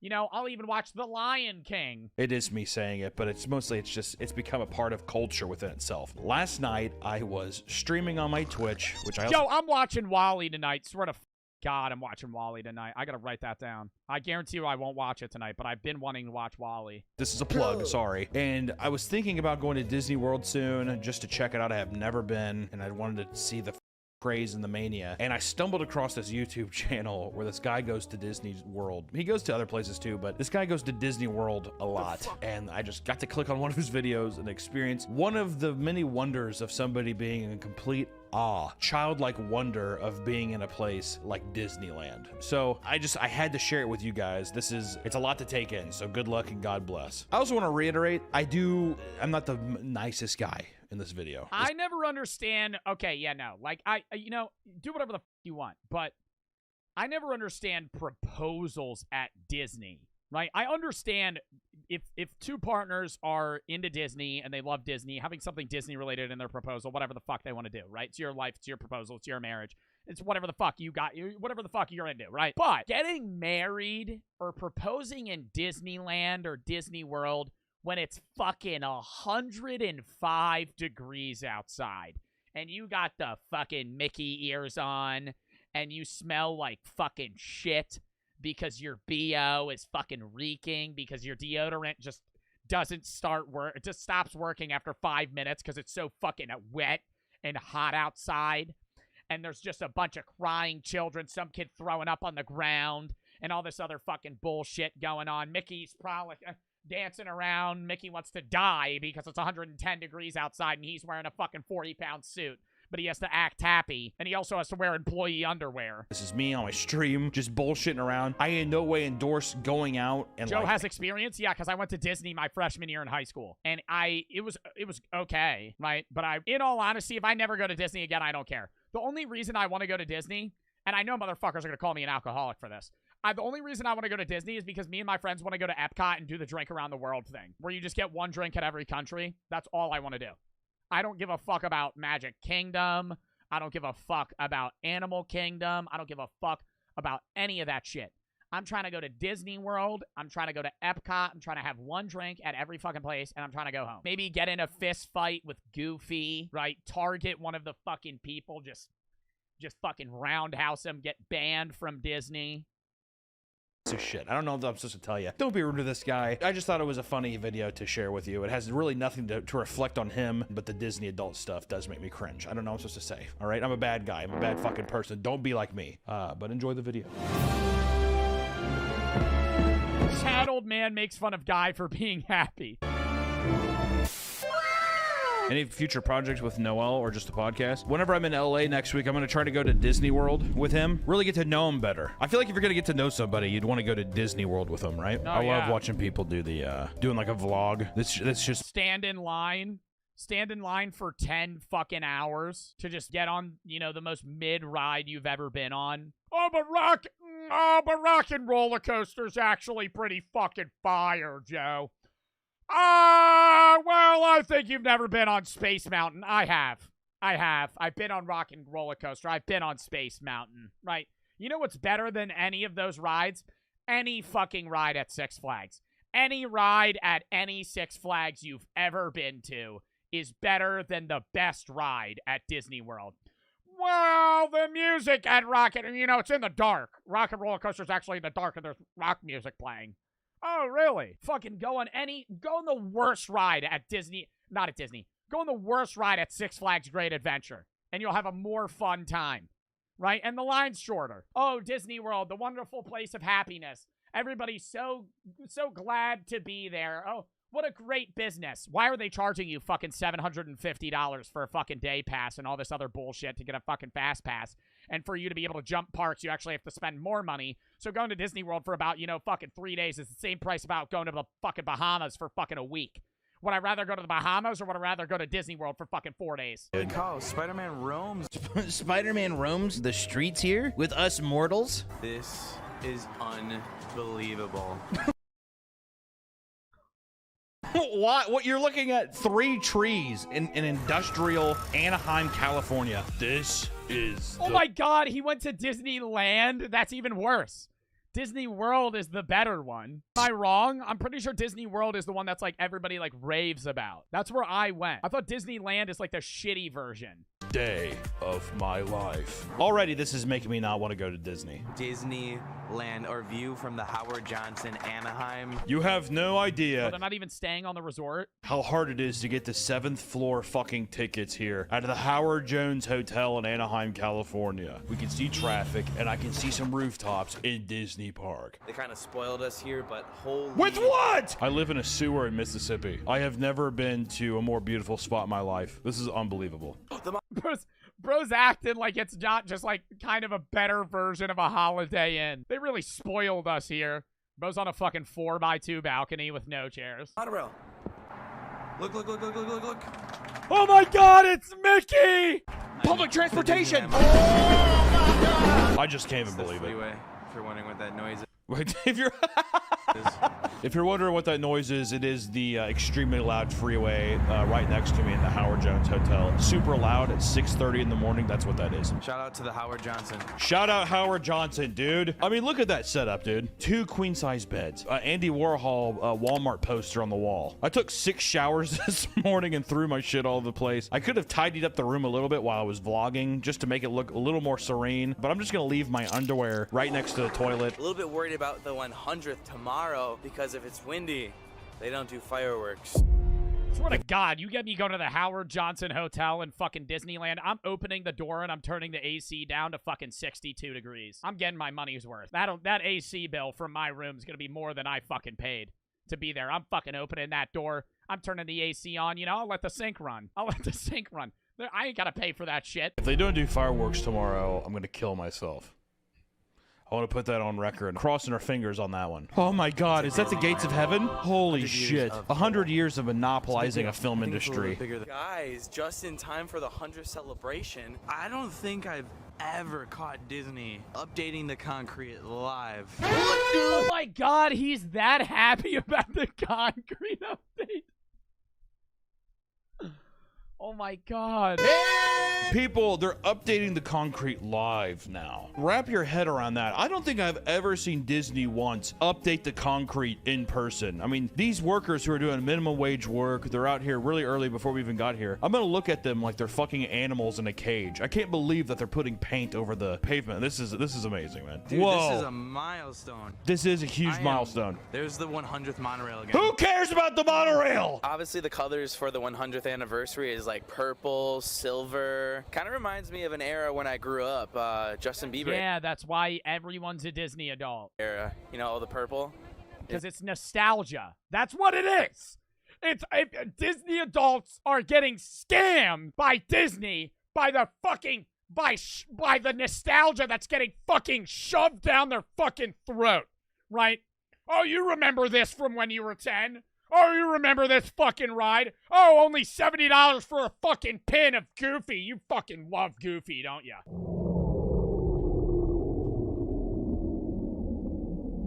Hey, babe, did you hear the Justin Bieber comment on the video that I made? Babe? Oh, fucking bitch never watches my fucking videos. I've never seen someone... See, what I'm jealous of is I will never feel this kind of excitement for just the most mundane... Oh, yeah, no, I wish I...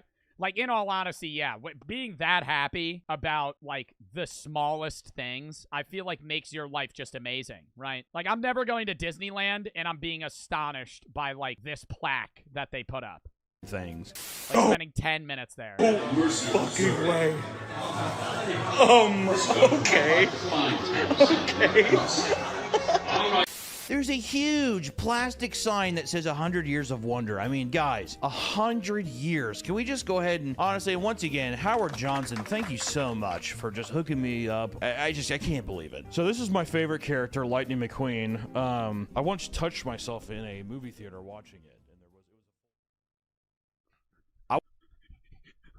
What the fuck was he talking about? I want to go to Disney World now and just do a like a character. And I do a fake vlog, and I'm just looking at everything that is absolutely mundane and being like, oh, this is literally probably the best day of my life. This is seriously the best day ever. Now, there's been lots of controversies with these online. I gotta ask you guys, does this look 3D printed to you? Who cares? It's the same thing you've been seeing every time.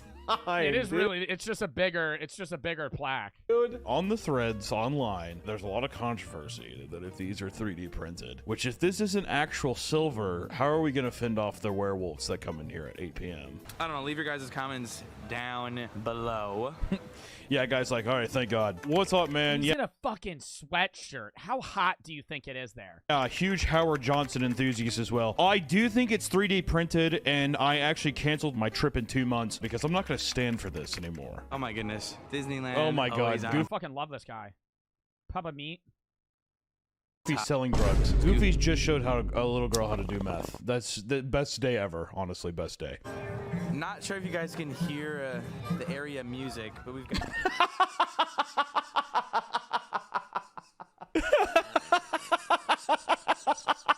Why is he dying? Sure if the loud Chinese music is playing over the speakers, if it's really picking up in my Canon DSLR, but it's like hip hop influenced, I'm pretty sure. It's very sweet. Basically like, you know, Chinese music. So that's Mickey dressed as a Chinaman, which is pretty cool. I personally wouldn't have been that distasteful with Mickey, but that's just me. Like I said, guys, I don't really fuck with this stuff. I'm just kind of waiting for Avengers Campus to open. Yuan music. It's beautiful. Beautiful time. You say it's Mulan music? I wonder how true that is. I wonder if it's actually even Mulan. He's like they try to get this vibe of like a wonderful magical area, and then there's just hordes of fucking people at Disneyland or Disney World. Just hordes of fucking people. Some dude drenched in sweat throating a fucking foot-long corn dog. Like, I'm not gonna be able to take in the scenery and the fucking music of Mulan if there's just some guy with a Mickey hat with fucking shit all over his face just I'm fucking eating a turkey leg as he's walking to the next ride. Like, definitely from the Mulan soundtrack, I'm pretty sure it sounds like something that would be in that. It's so eerie to see this. It's probably going to be like a food court. They probably, since this is the Chinese Asia area or whatever, I didn't really look into it. They're probably going to put like a couple Panda Expresses over here, I imagine. Probably. I didn't look into it. This is my least favorite part of the park. Holy cow, guys. Just got hit with a bombshell. Uh-oh. You guys have no idea what's going on, but something kind of just happened. Oh my God, he's talking like somebody died. My dad was actually struck by a diesel, and he's gonna be paraplegic for the rest of his life. Oh God. We'll have a video on it coming soon because I don't really know what's gonna happen. I thought it was done and over with, but something big just happened. Not as big though as heading on into Avengers Campus, so let's go check it out. Why would you include that? What did he just say? That something bad and big happened and then just glances over it? Something that the core battles, I thought I was over and clear, but apparently they said they found more semen samples, so I think a whole can of worms just got reopened. So we'll see. All right, guys, but not as cool as going to Avengers Campus, right? Avengers, assemble. I mean, we got to see what the update is, right? Later on. Welcome to Avengers Campus, and it's very nice to come here in the morning. Do you guys think that's 3D printed, or? It's so much more enjoyable.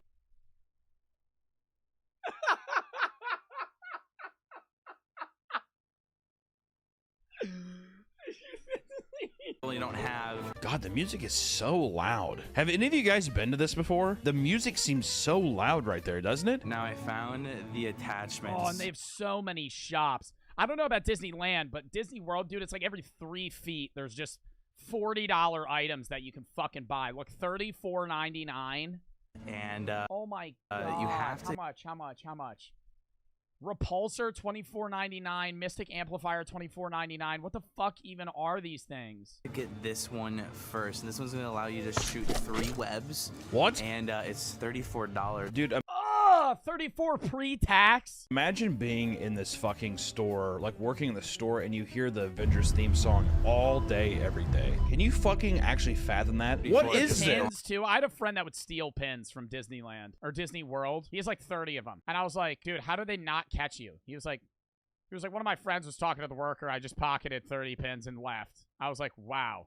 I was like, you could have gotten arrested for that. Like, that's like hundreds of dollars of pins. He's like, yeah, I know. What are pins? Like Disney pins. And they're expensive as shit. And like they're collector's items. And they have ones that like if you get married, you get like a free one. That's like you're getting married at Disney or some shit. People rave over that. Slingers for we a have ride? This on fun mode, basically, when you're not inside Web Slingers. Okay, so this is what.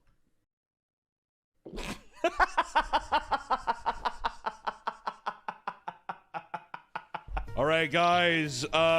Sorry, I accidentally showed a different product. That actually wasn't supposed to. That wasn't actually supposed to be in the video. I apologize. Holy shit, dude! What? We have this on fun mode, basically. We have it on fun mode. Fun. Okay, Holy so shit! Wakanda forever, right, guys? What are those people in Wakanda doing out there? Damn. Okay, that was fun and all, but I don't know. I have a hard time buying that just because, you know. Listen, the technology's Can you cool. explain why you didn't want to And buy everything, and I did spend $55 on the Genie Pass, but I'm kind of having a hard time wrapping my head around $25 for the Web Slinger, all right? I'm not here all the time. Maybe I was here all the time. Not here all the time. What are you talking about? You were just talking about how you were here like last week. What in God's name is that? What the fuck is this over here? Is that a drop? Is that one of the drop rides where they bring you up and then they just release you? It kind of looks like the Tower of Terror. Here. That's actually the Scientology's Fun Center. The Scientologists all get to go in there. There's no windows or anything, but it is AC. It is climate controlled, which is pretty nice. Oh, that's the Guardians ride? This is just a whole ride? Holy shit. What's up, Spidey? It's the Guardians of the Galaxy drop ride, yeah. Too much? Yeah, I just on patrol. You need anything? What's up? I'm the king of New York. Oh, wait, no, that's Miles Morales. What's up, man? You need anything? I'm here for you. My God, he probably feels like such a dumbass. You want a flick, man? Oh, bad enemies? I'm good though. Okay, sounds good. Spider-Man! Side note. This is a 37-year-old man. The Hulk is no longer here. Big sad. He left in October. What the heck? Big sad. Oh, God, he's there alone. Oh, like, dude, I feel like I wouldn't enjoy that. Like, if I'm going, like, yo, have y'all ever been to, like, Six Flags alone? I feel like that would fucking suck. And people are gonna look at you. And, like, yo, if you don't care, good shit on you, man. But, like, if I went to, like, Six Flags alone, and then you're sitting a solo ride, people are gonna be staring at you like, dude, what the fuck? Number one, you're fucking up the seat configuration. Because now people have to, like, sit next to you because you're a rando. Right, rather than like a 2-2. It's always like 4 or like 2, right? Now you're 1, and then they're gonna have to shove another 1. Over. I'm fast forwarding. He's just watching this man in slow-mo. I'm getting unusual pre-flight readings. No. Testing postponed. No. Proceed to ground level. Shut the fuck up, dude. No, Spider-Man, stop! Come on, baby! The most fucking annoying guy. No one else is like screaming. We did it. Stark! Oh my God! Stark! Tony Stark. Wakanda forever, baby. The way he said that, it definitely could come across like a cat call, couldn't it? God damn, Wakanda forever, baby. Fuck. Holy shit. Woo! Damn! Wakanda forever, baby! God damn! Hey, why don't you look at this panther right here, bitch? Hey! Look at me! I got the Genie Plus Pass! That was not part of the plan! Oh, God, that's such a bad Rocket, too. Like, you can't really make Rocket look normal. He looks like chubby. See, the animatronic's dope. Oh, my God! Oh, my God! Best day ever! All the kids on the ride are like... No, but the Disney workers, too, are such fucking stooges, man. I remember going on the Tower of Terror when I was a freshman, and everybody did this for the photo. And they stopped the ride right before it dropped, lowered it, and then kicked us off. Like, swear to God. Kicked us off the ride. Like, they were like, no, we're not doing this. And then they were, like, adamantly apologizing to the families that were on with us. I was like, dude, really? I was like, I'm not allowed to fucking put the shirt over my head for the fucking photo. Like, it's that serious. Gamora! Come on, say my name! Would you look at this? Oh my God, general I think they're redoing construction. the Look at all these hotel, you people know, I working love- regular jobs, and I get to be on love seeing vacation. construction. I God, like they're just gross. construction with- Look at this old Garrett here. Try to get in. Oh Confirm God. that. Oh fuck. Let's Looks see. like he's And also on getting your screen right ready to fall now, down. Henry. Wow, man. that was honestly an adventure. But there is one part of the video where he has like groundbreaking news. Like he stops the vlog entirely and he talks about like how he was wronged or something. I mean, we have to see what it is, right? This is 5 months ago. Surely there's an update on it. Damn, dude, he uploads a lot. Holy shit. He uploads daily. God damn, dude. He lost his house? What? Today's the story on how I lost my house in quite literally the final stage you could ever lose a house. I don't give a shit. I just want to see the... Oh my God! Happens when you celebrate a century of the most magic. He said, I'm gonna lose my house. No, I don't give a fuck. I just wanted to see what it was. Magical company on Earth kicks The most off magical today. company on Earth. It's not just the Disney parks. It's everything. Is this train station from a movie? It's not. I'm almost positive Michael Jackson has this exact same train station at his house. I just watched that documentary, Leaving Neverland, whatever. I'm air almost also, positive the that he has coldness that in the air. exact It's about train 45 station. degrees. I wonder if they have John Landis in there and him giving his coveted hugs. Him trying to like squeeze girls' asses and stuff while working on cars. John Lasseter's first Hawaiian t-shirt. Whoa. Yeah. They just have it in a fucking case. Here at That's a fucking horrifying dumpy or where the fuck that stupid ass elephant's called. Oh my God! Look, it's Mickey in his new outfit. Holy cow! Good old Mick. Happy 100th, Mickey. Dude, and you already know, like, do you think the person in there is having a good time? I think, like, the people that work at Disney are either, like, this person's such an adamant Disney fan or they fucking hate their life. Didn't expect to see that right away, but we also got. What do you mean? You're in Disneyland. You're by the entrance of Disney World. Why would you not think that Mickey Mouse wouldn't fucking be there? Good old Mick. Mick, say my name. The guy inside's like, dude, can you just please leave me alone? Your new platinum suit's so sick, Mick. All right, I'll catch you next time. God, good guy. Good guy, man. Chip and Dale are just wandering. They're coming to us. What else would But they this be is what I want to talk doing, about. It all dude? started with Oh my a God, mouse. Chip and Dale's are walking. See Oh that? my Is that God. a type How do we know of that mouse? statue isn't 3D printed?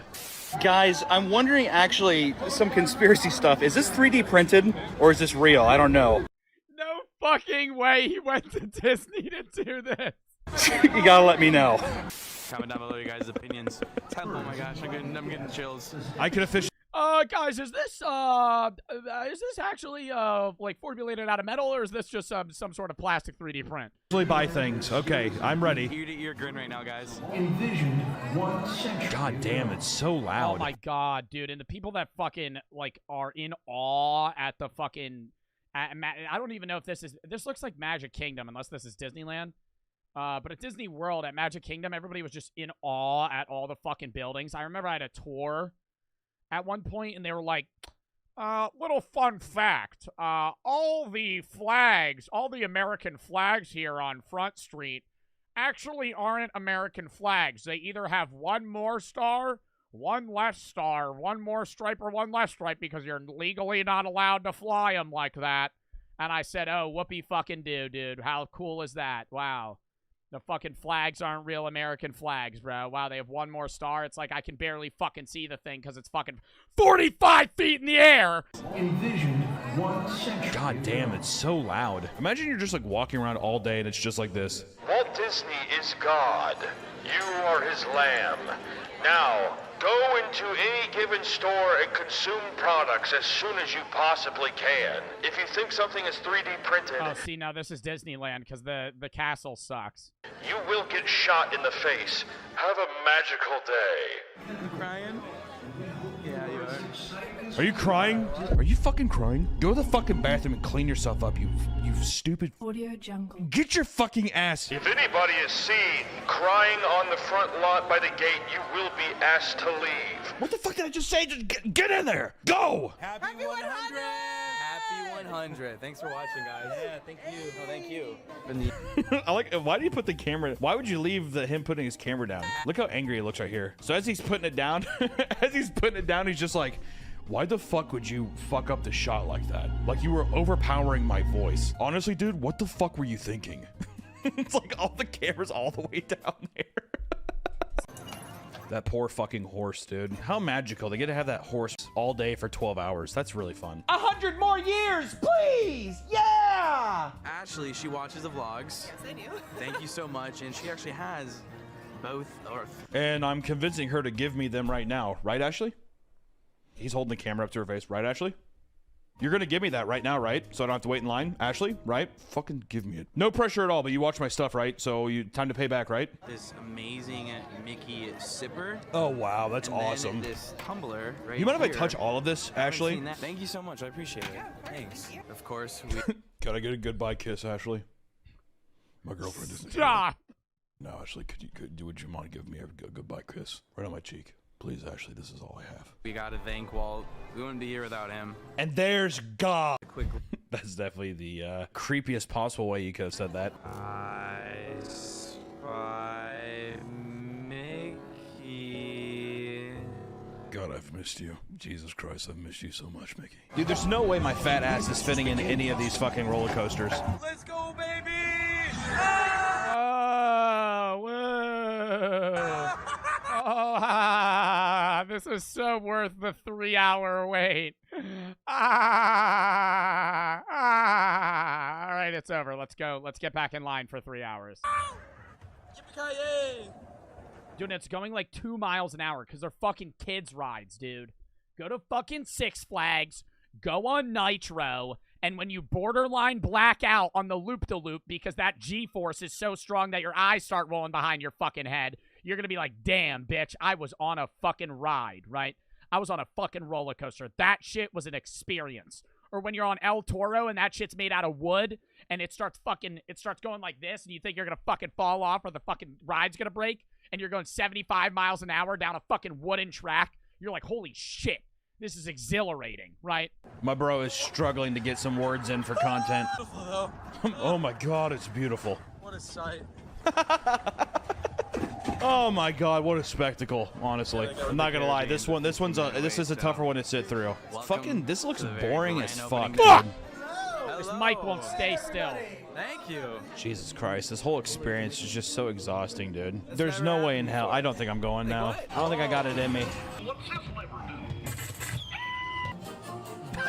So ass. Here's the exit. Got a ramp. All right, that was a good cut. Here's the exit. Got a ramp for a wheelchair. All right, he won me over. He won me over there. I got one over. All right. I think that's about the last one I can do though. Jesus Christ, dude. That first one was pretty funny though. I'm not gonna lie. The first one got me pretty good. I really wish that I had a Henry Johnson fucking sponsorship so I could get a sweet hotel, dude. If I do end up going to Disney World, I'll be sure to let you guys know what day. So maybe you guys can also dress up like Disney fanatics and I'll just film random people. I only want to go now just so to see if I can embarrass the fuck out of Noelle.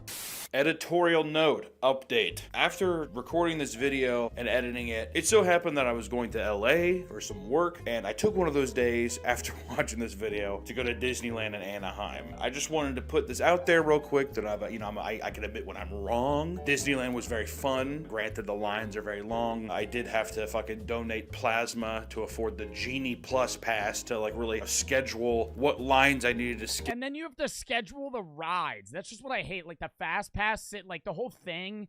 It's like, yeah, it's on your phone or whatever, but you have to like individually schedule things. Whereas like if you have a fast pass at Six Flags, like you literally just input that shit the second you end on another ride, and it just like fast forwards your wait time, right?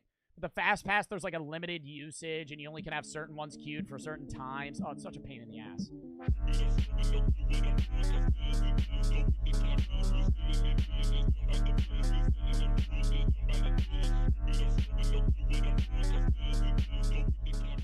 Next video. Commercials that every 2000 kid knows. Are y'all ready for some fucking nostalgia? Hey kids, follow the bouncing plane. That is so loud. That is so loud. Oink, oink, zoo pals. Buzz, buzz, zoo pals. Quack, quack, zoo pals. Zoo pals make eating fun. This was the biggest scam ever. Did y'all ever fucking have one of these? This was such a fucking scam.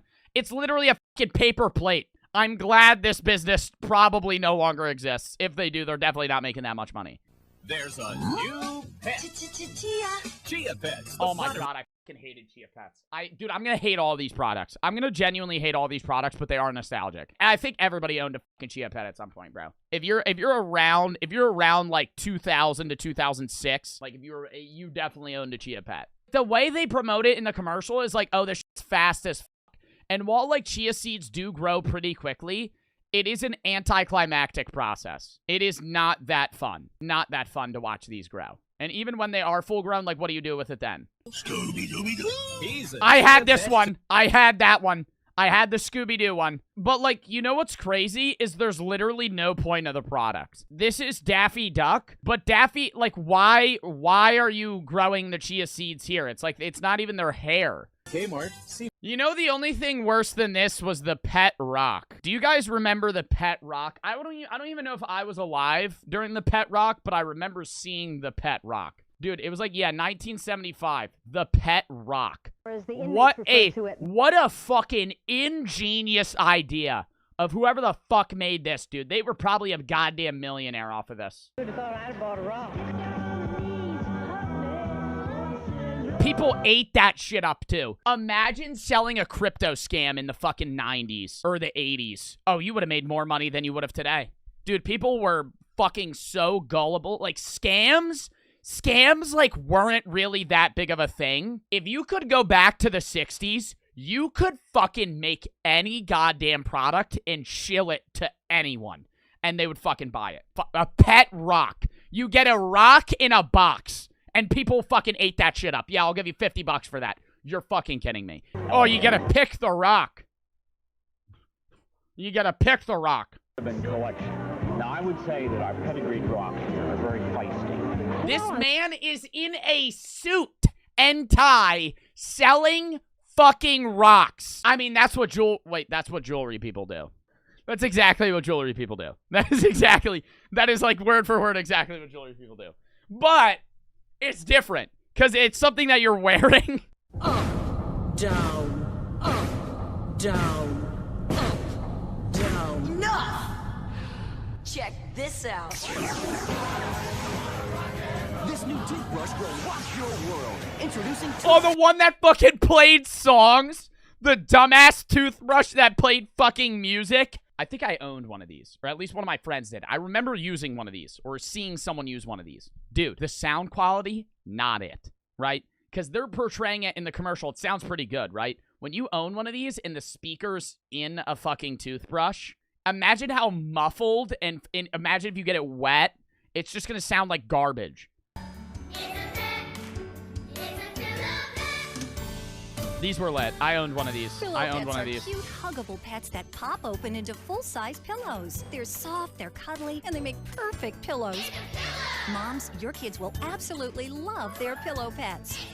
You simply undo the It's a pillow. It's a pet. I would say they got overrated, right? Because they're not that cool, right? Like, I had one, and they were like, it was fine. It was a nice pillow.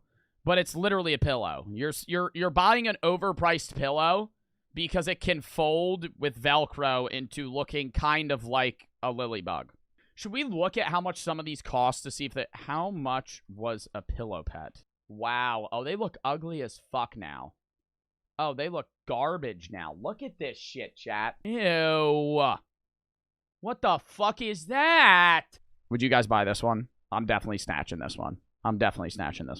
This is more than just another stuffed animal. This is what the fuck is that?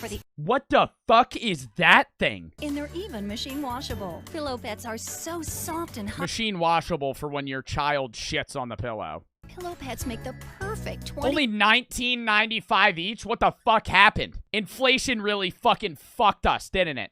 Head on. Apply directly to the forehead. Head on. Apply directly to the forehead. Head on. Apply directly to the forehead. Head on is available without a prescription. What is head on? What is head on? What is head on? What the fuck? At retailers nationwide. That's the commercial? I have never seen that. I have never seen that. I've never seen that. What does it do? Head on, apply directly to the forehead. What does it do? You're about to be mesmerized. Oh, no. No. No, don't fucking fushigi me right now. This was the biggest scam. This was the biggest scam, bro. The magic gravity ball my fucking ass. This man should be sued. This was fucking... No. No, the magic gravity ball my fucking ass, bro. Scam gravity ball. It's fushigi! I never bought one of these. I almost did. I remember the day. I remember the day I walked in a store. I passed it. It was like so expensive too. And I was like, can I have one of these? And my mom was like, do you really want one? And then I thought about it. And I actually said no. And then I walked away. Because I knew that deep down, this hat, even at that young of an age, I knew there was something up. I knew there was something up. I knew that this wasn't some fucking weird shit where I would just be able to fucking hold it and it would float in my hands. Do you think you would get more hate as an influencer today promoting a crypto scam or fushigi? Which is more of a scam? I mean, you're actually getting a product with fushigi. I feel like a crypto scam, you're still going to get more hate. People might be more mad. To be fair, people might be more mad about fushigi than a crypto scam, right? Because a crypto scam, you just lose the money. A fushigi's a letdown. The magic gravity ball. The magic gravity ball. No tricks. Magic? Maybe. An illusion? You did. Yo, magic? Maybe. Wow, they really had to throw that in there. You can make fushigi defy gravity and appear This dickhead. That was the one that convinced everybody it was magic because he was really good with it. That's the average user when they buy a fushigi. Senses with its mind-blowing movements. Young or old, big or small. The magic gravity ball for only $19.99. Oh my god, for a second I thought that was $199. Dude, I don't know why I thought that, but the way they fucking promoted that animation, I was like, there's no way.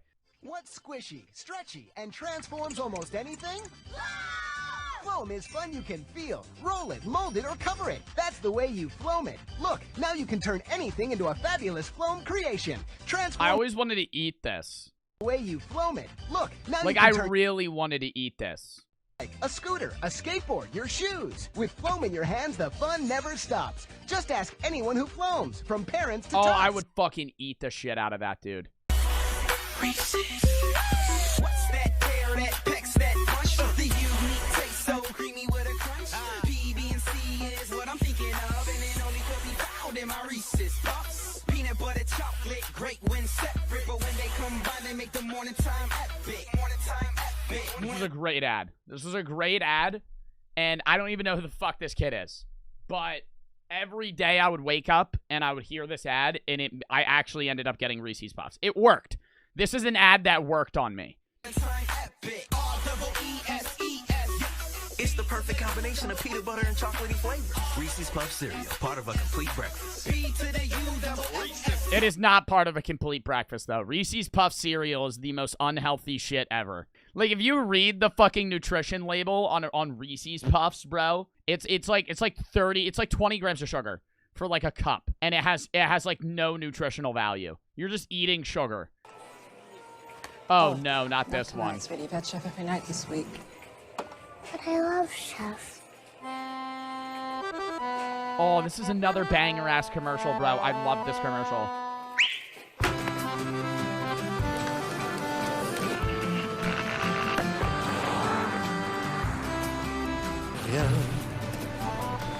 Also, an insanely cheap commercial for them to make. Just filming a can. What do you want for dinner?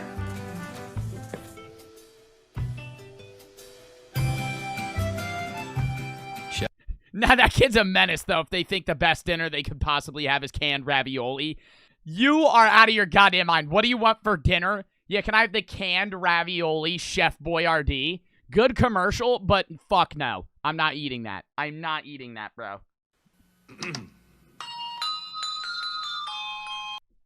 They still play this year. Didn't they? Haven't they played this like every year? Like recently? Like I swear to God, I've seen this commercial like a year ago. Like I think this is like a replayed commercial just because it's so nostalgic.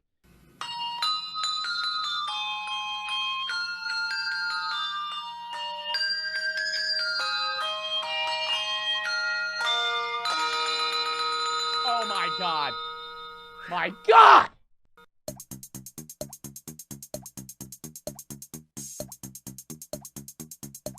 I like square butts and I cannot lie. Squid and sea star can't deny. When a sponge walks in, 4 corners in his pants like he got phone book implants, the crowd shouts. I do not remember this. I do not remember this. Do you guys remember this shit? What the fuck?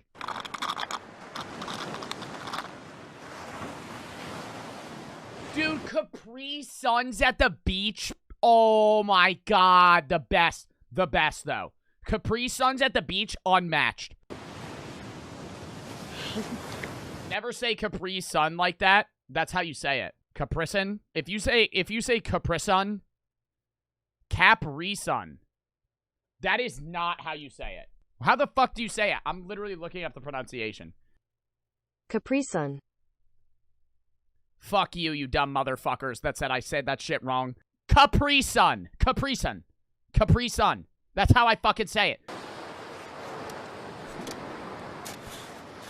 Arrest her. That's literally, that's illegal. That's illegal.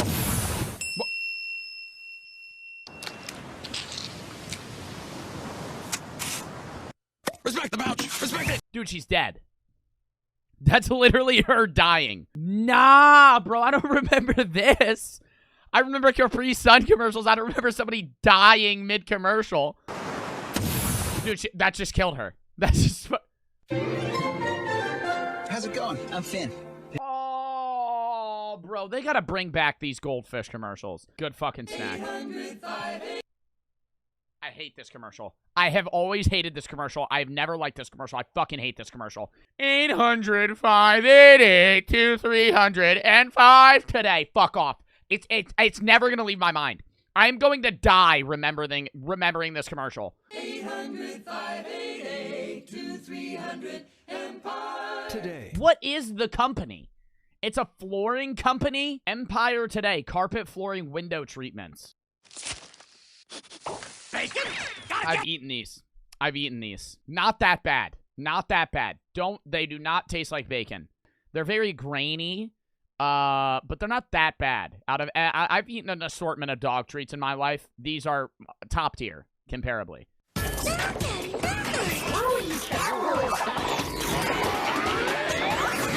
the fuck is this? Yikes!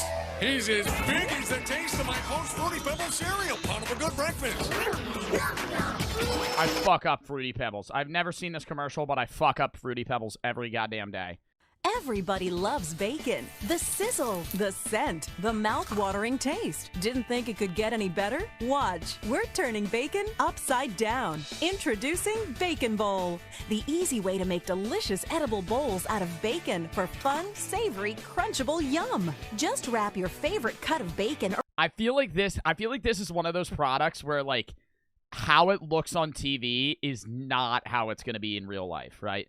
Like, you're going to toss this bitch in the oven, and it is not in any way going to look like that right on screen. It's going to look way worse. Feel like mac and cheese? Serve up the perfect portion in a bacon bowl. Okay. Okay. Now you're giving me now I might need a bacon bowl. That looks good. The bean bowl? The fucking bean bowl? Get the fuck out of here. Nah, the fucking bean bowl, bro. Oh my God, dude, it's just gonna spill out. That's 4 bacon bowls, plus the cookbook, and this limited edition I Heart Bacon Bowls pin. Dude, like, useless shit. What makes a Hershey's bar pure? Pure fun. This is nightmare. Nightmare fuel. Joy. Pure delicious chocolate. Pure Hershey's. Don't remember that commercial. Attention parents and grandparents of young children. Oh, I remember Gerber Life. With the Shake Weight. Shake Weight is the flab-busting breakthrough that trims your arm. I owned a shake weight. fucking cranking that bitch out. I don't even care if that looks sus, bro. Arms and shapes your shoulders at the I used to crank out a fucking shake weight workout when I was like 10. Back of my arm. Definitely. Did they? Do you think the makers of this knew that this looks suggestive, or it just looks wrong? I'm feeling it in my chest and my biceps and my triceps. If you had the shake weight in your hands, Dude, it just looks so bad. It just looks so bad. I'm gonna go use the bathroom real quick, and then we shall continue next video. Should we play a song while I'm gone?